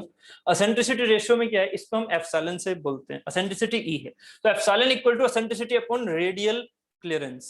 रेडियल क्लियरेंस हमारी क्या है, C1, ठीक है, C1 रेडियल है ना, और डायमीटर थी कैपिटल C, ठीक है। तो यहाँ C1 I think so C1 ही ली थी हमने, C ली थी, C1 ही ली थी ना, ठीक है। तो यहाँ मैंने उल्टा ले लिया शायद, 1 अगर मैंने डायमीट्रल के बेसिस पर नहीं लिया है तो मैंने यहाँ पर R जो लिया है, चलो कोई बात नहीं, हमने उल्टा भी ले लिया, कोई दिक्कत नहीं, इस फिगर को याद रखना बस, है ना। तो यहाँ से क्या हो जाएगा, epsilon equal to E upon C1। E कितना है यहां से निकालो, E कितना है, E क्या है, R1 माइनस R और माइनस में H0, ठीक है। ये हो गया हमारा R1 माइनस R माइनस में H0, this is the E, ठीक है। और C1 हमारे पास कितना है, ठीक है, C1 नहीं, C1 इज दी, हाँ। अब ये चीज हमें वहां देखनी पड़ेगी हमने कौन सा वाला लिया हुआ है C1 को, क्योंकि आई थिंक मैंने 1 को डायमीट्रल बेसिस पर लिया था। एक सेकेंड, ये था यहाँ पर, हाँ C1 हमारा ये था, ठीक ठीक, ये R1 माइनस R था, R1 हमने बड़े को माना था ना, उसमें हमने शायद R को मान लिया, हमने वहां कुछ गड़बड़ की है, ये हमने यहाँ पर गड़बड़ की है। कहाँ, ये इस जगह, कहाँ गया भाई, सही तो है, R1 हमने बड़े को मानना था ना, ठीक है, R1 माइनस R। सो इसमें जो हमारे पास एसेंट्रिसिटी रेशियो है, इसमें क्या हो जाएगा, ये E अपॉन C1, E क्या हो गया हमारा, R1 minus R minus H0, ठीक है। यहाँ पहले आप C1 की वैल्यू लिखो, C1 की वैल्यू क्या थी, R1 माइनस R, ठीक है। तो ये जो R1 माइनस R है, इसके बटे में ये वाली चीज आ गई, कोई दिक्कत तो नहीं है, ये चीज आ गई। अब यहाँ पर आपको ये चीज दिख रही है कि R1 माइनस R कॉमन है, तो इसको एक साइड ले लो, ठीक है। ऐसा कर सकते हैं ना, x plus y upon Z, तो x upon Z plus y upon Z. तो यहाँ से हमने क्या कर लिया, R1 minus R upon R1 minus R and minus H0 upon R1 minus R। तो ये आंसर हमारे पास क्या हो गया, 1 माइनस H0 बाई C1, या R1 minus R 1 minus H0 by C1। या इसको हम सीधा भी लिख सकते हैं, एसेंट्रिसिटी को H0 और C1 के टर्म्स में, एसेंट्रिसिटी को H0 और C1 के टर्म्स में हम सीधा भी लिख सकते हैं। लिखें यहाँ पर एसेंट्रिसिटी को H0 और C1 के टर्म्स में लिखो तो क्या हो जाएगा, E equal to R1 minus R minus H0, और R1 माइनस R को हम क्या लिख सकते हैं, C1। तो ये चीज भी लिख सकते थे ना पहले से ही, तो इसको हम डायरेक्टली यूज यहाँ कर लेते तो चीजें कट जाती हैं और आंसर हमारे पास ये निकल के आता है। C1 को हम क्या लिख सकते हैं, C1 C1 उसमें डायमीट्रल क्लियरेंस में C equal to C1 by sorry 2C1, C equal to 2C1 अभी देखा था, diametral clearance equal to 2 times of radial clearance, ये लिख सकते हैं। तो यहां हम इस फॉर्मूले को ये भी लिख सकते हैं 1 माइनस H0 वाई, C1 की वैल्यू क्या हो जाएगी, C/2, तो C/2 रखोगे 2 ऊपर पहुंच जाएगा, ये आ गया। ये मैं क्यों लिखवा रहा हूं, क्योंकि ये फॉर्मूले आपसे पूछे जाते हैं सीधे। If diametral clearance is given, if gap is given, so eccentricity ratio क्या होता है, if radial clearance is given, gap is given, so eccentric ratio क्या होता है, ठीक है। ये दो फॉर्मूले बहुत इंपॉर्टेंट है, याद रखना। इसी का दूसरा नाम भी होता है किसका, एसेंट्रिसिटी रेशियो का, एटीट्यूड, ठीक है। ये जो एटीट्यूड है यही हमारा एप्सिलॉन है, 1 माइनस H0 बाई C1 या फिर 1 माइनस 2 H0 बाई C, ठीक है। ये याद रखना, 2 यहाँ पर होता है, यहाँ 2 नहीं होता है, अगर C1 है तो 2 नहीं है, C है तो 2 है, ठीक है। थोड़ा ध्यान रखना, क्योंकि ये फॉर्मूला जनरली देखने को मिलता है एसेंट्रिसिटी रेशियो का, अगर बेयरिंग का क्वेश्चन आ रहा है, ठीक है। नेक्स्ट, अब यहाँ तक बात हो गई क्लियर, ठीक है। ये हमारे क्या थे अभी तक, जो यहाँ से हमने स्लाइड पढ़ी, ये हमारे डायरेक्ट ऑब्जेक्टिव क्वेश्चन थे। कहाँ से, यहाँ से, कहाँ गया, सॉरी, यहाँ से। ये हमारी क्या है, हमारी ये terminology used in general bearing.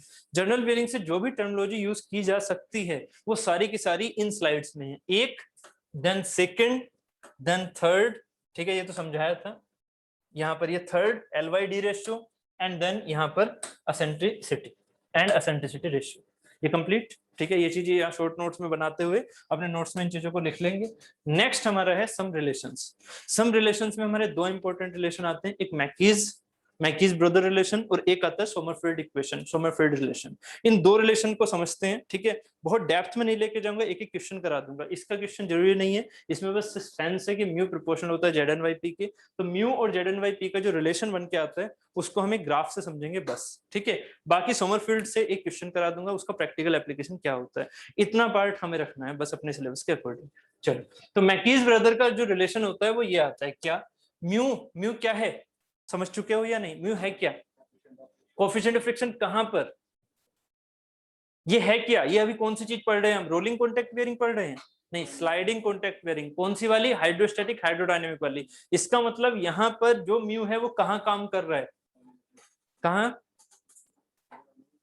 नहीं, हाइड्रोडायनेमिक एंड हाइड्रोस्टैटिक दोनों के लिए ही है, हाइड्रोडायनेमिक एंड हाइड्रोस्टैटिक दोनों के लिए है। बट हाइड्रोस्टैटिक के लिए क्यों नहीं होगा? क्योंकि वहां पर पहले से ही पंपिंग एक्शन होता है। मतलब ये हम ऐसे बोलते हैं जर्नल के लिए, मतलब जर्नल बेयरिंग के लिए बोलते हैं, बट उसमें अंडरस्टूड होता है कि हाइड्रोडायनेमिक के लिए, ठीक है। Very good. तो यहाँ हाइड्रोडायनेमिक में या फिर जर्नल बेयरिंग, इसलिए हमेशा जर्नल बेयरिंग बोला करो। तो जर्नल बेयरिंग में जो ये म्यू है ये काम कहाँ कर रहा है, ये और बताओ। मेटल टू मेटल कांटेक्ट जहां हो रहा है वहां पर काम कर रहा है, उस मेटल टू मेटल कांटेक्ट को हमें कम करने की कोशिश करनी है, ठीक है। तो ये म्यू प्रोपोर्शनल है किसके? जेड क्या है? जेड है विस्कोसिटी ऑफ दैट लुब्रिकेंट, ठीक है। यहाँ जेड मैंने म्यू, जनरली आप एफएम में म्यू लेके चलते हो उसे, बट यहाँ मैंने जेड लिया है क्योंकि म्यू यहाँ पर क्या है? फ्रिक्शन कोफिशिएंट, ठीक है। तो यहाँ से जेड ले लिया। Z is the absolute viscosity of the lubricant at all operating pressures. बस यहाँ यूनिट याद रखना, ये हमारी पास्कल सेकेंड या एमकेएस में है, ये एमकेएस में, यहाँ पर एमएम में नहीं है, ठीक है। जेड की वैल्यू, ठीक। एन क्या है? आरपीएस, आरपीएम नहीं, आरपीएम करोगे तो डिवाइड बाय 60 का हिसाब करना पड़ेगा। तो यहाँ पर एन हमेशा याद रखिए आरपीएस में। ये क्या है? Number of revolution of the journal, ठीक है। उसके बाद पी क्या है? बेयरिंग प्रेशर, जो समझाया था अभी प्रोजेक्टेड एरिया के हिसाब से। ये भी किसमें? मेगा पास्कल या न्यूटन और एमएम में नहीं, ये किसमें है? हमारा पास्कल में। तो ये यूनिट याद रखनी बहुत जरूरी है, ये किसके लिए कहाँ यूनिट कौन सी होती है। तो Z N by P comma D by C, D by C क्या है? डी है हमारी diameter of the journal, C क्या है? डायमीटरल क्लियरेंस, ये उसका रेशियो है। इसका मतलब इसकी यूनिट क्या होगी? इसकी यूनिट क्या होगी? एमएम। यूनिट लेस भाई, क्यों? क्योंकि आपके पास ये भी ऊपर वाला भी एमएम या मीटर कुछ भी रख लो, एमएम या मीटर कुछ भी रख लो, पर रखना सेम। अगर डायमीटर एमएम में रख रहे हो तो रेडियल क्लियरेंस, डायमीटर क्लियरेंस भी एमएम में ही रखोगे। यहाँ पर यूनिट सेम फिर से एल और डी की। ये क्या है मेरा? L by D ratio. ये L by D one ratio नहीं है, ये है एल वाई डी रेशियो। ये जर्नल से रिलेट कर रहा है, सिर्फ जर्नल की लेंथ, जर्नल का डायमीटर, ठीक है। L by D ratio clear है? ये मेरा L by D ratio short long and medium column को दिखाएगा क्या? सॉरी, कॉलम कह रहा हूं, बेयरिंग को दिखाएगा क्या? नहीं ना, क्योंकि वो है L by D one ratio, ठीक है। वो है L by D one ratio. Then Z N by P क्या है? यहां पर मैं क्या पूछना चाह रहा हूं आपसे? हाँ, जेड एन वाई पी की यूनिट क्या आएगी? अगर ये यूनिट लेस है, ये यूनिट लेस है, ये और बताइए ये क्या है? जेड एन वाई पी की यूनिट क्या आएगी? यूनिट देखिएगा इसकी क्या आने वाली है, कैलकुलेट करके बताओ जरा, करके देखो जरा एक बार जल्दी से, ठीक है। तो क्या आ जाएगा? ये यूनिटलेस। समझ में आ रहा है? खुद कर लो कि कोई दिक्कत तो नहीं है, ठीक है। जेड की यूनिट लिखना, एन की यूनिट लिखना, पी की यूनिट लिखना, क्या हो जाएगा फाइनली? यूनिटलेस। तो जेड एन वाई पी भी एक हमारे लिए कांस्टेंट, एक हमारी सॉरी कांस्टेंट कह रहा हूं, एक हमारी वैल्यू आ रही जो कि यूनिट लेस है। ऐसे ही हमारे पास एक म्यू है, म्यू की यूनिट क्या है? F upon F, unitless obvious है। यहां से आप सीधा देख सकते थे कि अगर ये फंक्शन है इसका तो ये यूनिटलेस, ये यूनिटलेस, तो ऑब्वियस है ये भी क्या होगा?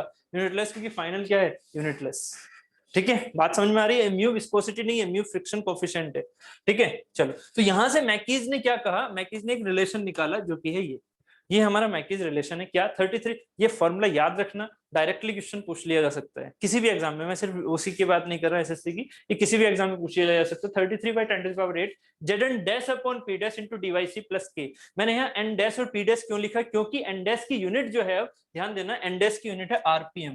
क्वेश्चन में अब आरपीएम होगा तो यहाँ एन डैश है। यहाँ क्वेश्चन में पी डैश क्या है? मेगा पास्कल है, वो सीधा उठा के रखना है।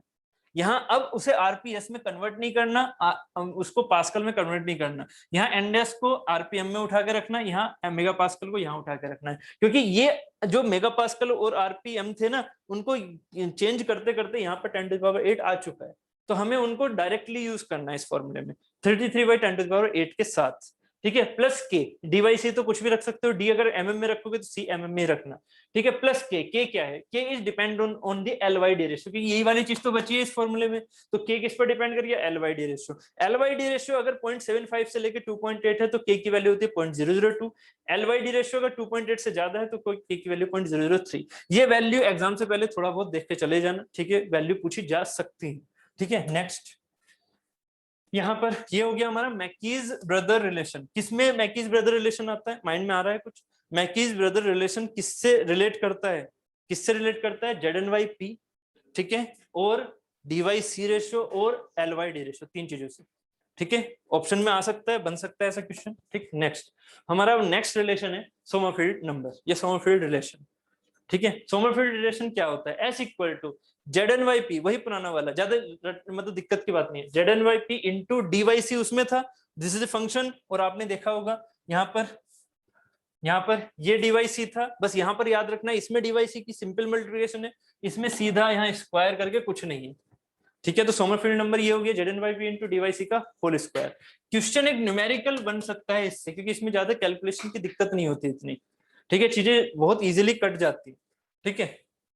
तो Z N by P into D by C का स्क्वायर, बस यहाँ याद रखना एन किस में है, आरपीएस में, क्योंकि ये कोई 33/10⁸ के साथ में कुछ नहीं है, ये है आरपीएस में, पी क्या है पास्कल में, जेड क्या है हमारा पास्कल सेकंड में, मतलब एमकेएस में, ठीक है। डी कुछ भी रखो, सी को सेम में रखना, कैंसिल हो जाएंगी यूनिट्स, ठीक है, क्लियर होगी। चलो दिस नंबर, अब ये जो इसका मेन इंपॉर्टेंट पॉइंट है वो मैं एक एग्जांपल के थ्रू आपसे करवा दूंगा। दिस नंबर रिमेन्स कांस्टेंट, ये नंबर कांस्टेंट होता है किसके लिए, for a bearing. This number remains constant for a given journal bearing, for a given journal bearing, hence it is used, मतलब अगर आपने एक बेयरिंग दे दी, समझिएगा मेरी बात, बेयरिंग दे दी, बेयरिंग की डायमेंशन चेंज कर सकते हो क्या अपने आप से, नहीं, बेयरिंग हमारे पास है, उस बेयरिंग को एक मशीन में लेके जाओ, एप्लीकेशन, एक लोड लग रहा हो, कुछ भी लग रहा हो, एक लोड लग रहा है, उस पर आप लेके चले गए, ठीक है, यहाँ एक बेयरिंग, वही वाली बेयरिंग, अब एक मशीन में काम कर रही थी वो, अब उसे हटाया, एक दूसरी बेयरिंग दूसरी मशीन में लगा दिया जिस पर लोड कुछ और लग रहा था। हमेशा याद रखिएगा जो सोमरफेल्ड नंबर है इस मशीन के लिए, जो अभी आपने न्यू मशीन ली, इस मशीन के लिए जो इसमें ओल्ड मशीन में काम कर रही थी, दोनों मशीन के लिए सोमरफेल्ड नंबर क्या होता है, कांस्टेंट, क्योंकि आपने बेयरिंग क्या ली है, वही वाली बेयरिंग, वही वाली ली है, भले से इसकी लोडिंग कंडीशन अलग अलग है, एक ओल्ड मशीन एक न्यू मशीन, दोनों की लोडिंग कंडीशन अलग अलग है, बट रोटेशन अलग अलग हो सकते हैं, आपकी इच्छा है जो आपको अलग अलग करना है कर लो, बट बेयरिंग हमारी अगर सेम है तो हमेशा सोमरफेल्ड नंबर सेम होंगे। बात समझ में आ रही है? उसी बेयरिंग को यहां से उठा के यहां रख दिया तो हमारे पास सोमरफेल्ड नंबर हमेशा सेम होंगे, ये रेशोज ऑटोमेटिकली एक दूसरे को कैंसिल करेंगे, ठीक है, बात समझ में आ गई। बस यही वर्डिंग मैंने यहाँ लिखी हुई है क्या, कि this number remains constant for a given journal bearing, hence it is used to correlate the working condition, मतलब कंपेयर करती है working condition of different machines, है ना, कितनी भी मशीन है उसमें अगर बेयरिंग हमने आइडेंटिकल बनाई है, अब ये नहीं कि एक बेयरिंग उठाई दूसरे में लगा दी, आप ये भी तो कर सकते हैं कि सेम आइडेंटिकल बेयरिंग जिसकी हर चीज सेम है, मतलब इसी की रेप्लिका बना दी दूसरी, वो इसमें लगा दी, एनालिसिस हो जाएगी, तीसरे में लगा दी, एनालिसिस हो जाएगी। तो different machines which are operating with the same journal bearing, which are operating with the same journal bearing, अब सेम जर्नल बेयरिंग हम रेप्लिका भी बना सकते हैं या फिर उसको हटा के लगा सकते हैं, वो आपकी इच्छा है, बट रेप्लिका के हिसाब से ही हम यहाँ पर कंडीशन को देखते हैं, क्योंकि आपका बैच प्रोडक्शन होता है, मास प्रोडक्शन जिसे कहते हैं, तो बेयरिंग आपने बनाई, मास प्रोडक्शन में बना दी, फिर बाद में इनकी कंडीशन की कंपेरिजन कर ली, वर्किंग कंडीशन अलग अलग। तो एक एग्जाम्पल ले लेते हैं, इसका आंसर खुद दीजिएगा, एक एग्जाम्पल ले लेते हैं, क्या क्वेश्चन लिखिएगा। हाँ, सोमरफेल्ड नंबर बेयरिंग का है, बेयरिंग मतलब बेयरिंग के लिए फिक्स है कि अगर अच्छा आपने एक बेयरिंग निकाल ली, इसका सोमरफेल्ड नंबर ये हो गया, है ना, ये बराबर होगा हमेशा इसके, मतलब बेयरिंग का जो नंबर है उसको निकालने की जरूरत नहीं है, उसको हम यहाँ से सीधा बोल सकते हैं कि जो इनका प्रोडक्ट निकल के आएगा वो मेरा सोमरफेल्ड नंबर है, वही सोमरफेल्ड नंबर दूसरी बेयरिंग के लिए भी सेम होगा, मतलब इनकी कंडीशन ये प्रोडक्ट हमेशा सेम होगा, ठीक है, वो डायमेंशन अपने आप में रीअरेंज होंगी, अगर नहीं होंगी तो ये हमारी बेयरिंग काम नहीं कर रही सही से, है ना, ये चीज है। चलो एक क्वेश्चन कर लो इसके ऊपर, लिखेगा फॉर ओल्ड मशीन, ऐसे सिंपल वर्डिंग में लिखेगा, for old machine length of bearing 200 mm, मैं नहीं बोल रहा हूँ यूनिटलेस, ठीक है। आप क्वेश्चन लिखो, for old machine length of bearing is 200 mm। मतलब लेंथ ऑफ बेयरिंग का मतलब क्या हो गया, जर्नल की dimension. Length of bearing 200 mm, diameter 100 mm। हाँ बेयरिंग का, सॉरी इसका, हाँ बेयरिंग का diameter 100 mm, D1 is 100 mm। Next W1, W1 मतलब लोड ऑन दैट बेयरिंग, मतलब शाफ्ट पर जो लोड है, शाफ्ट का लोड हमारी बेयरिंग पर जा रहा है, तो load on that bearing is 10 kilonewton. Load on that bearing is 10 kilonewton and revolution is 1000 rpm, and revolution is 1000 rpm।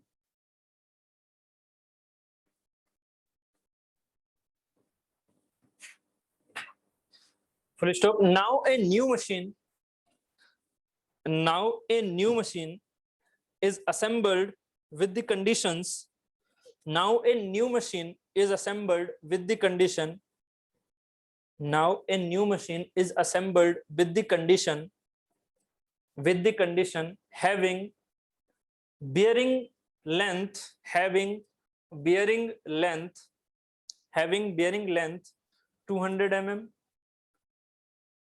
and diameter 100 mm, bearing length 200 mm and diameter 100 mm, with load 20 kilonewton, with load 20 kilonewton, full stop। then what will be the revolution for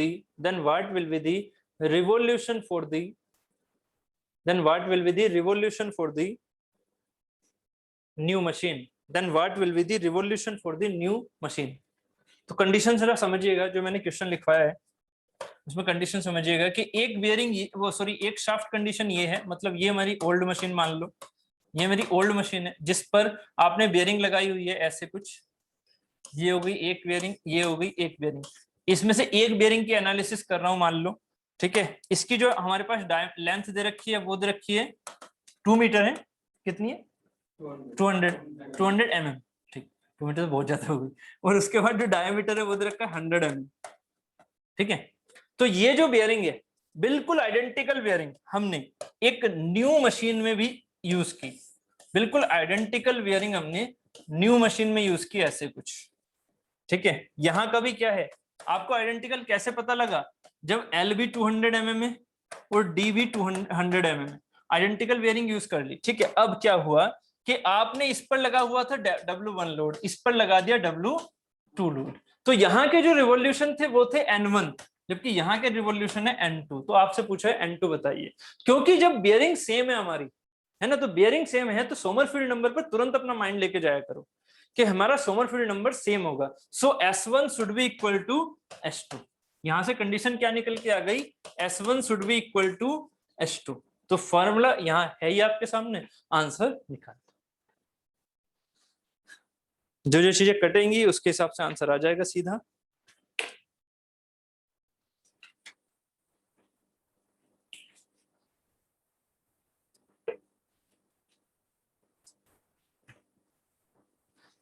actually हमारी हो चुकी हैं 2 दिन की छुट्टियां, ठीक है, कल और परसों, ठीक है, मतलब फिर तो खैर मेरी वजह से ही, ठीक है।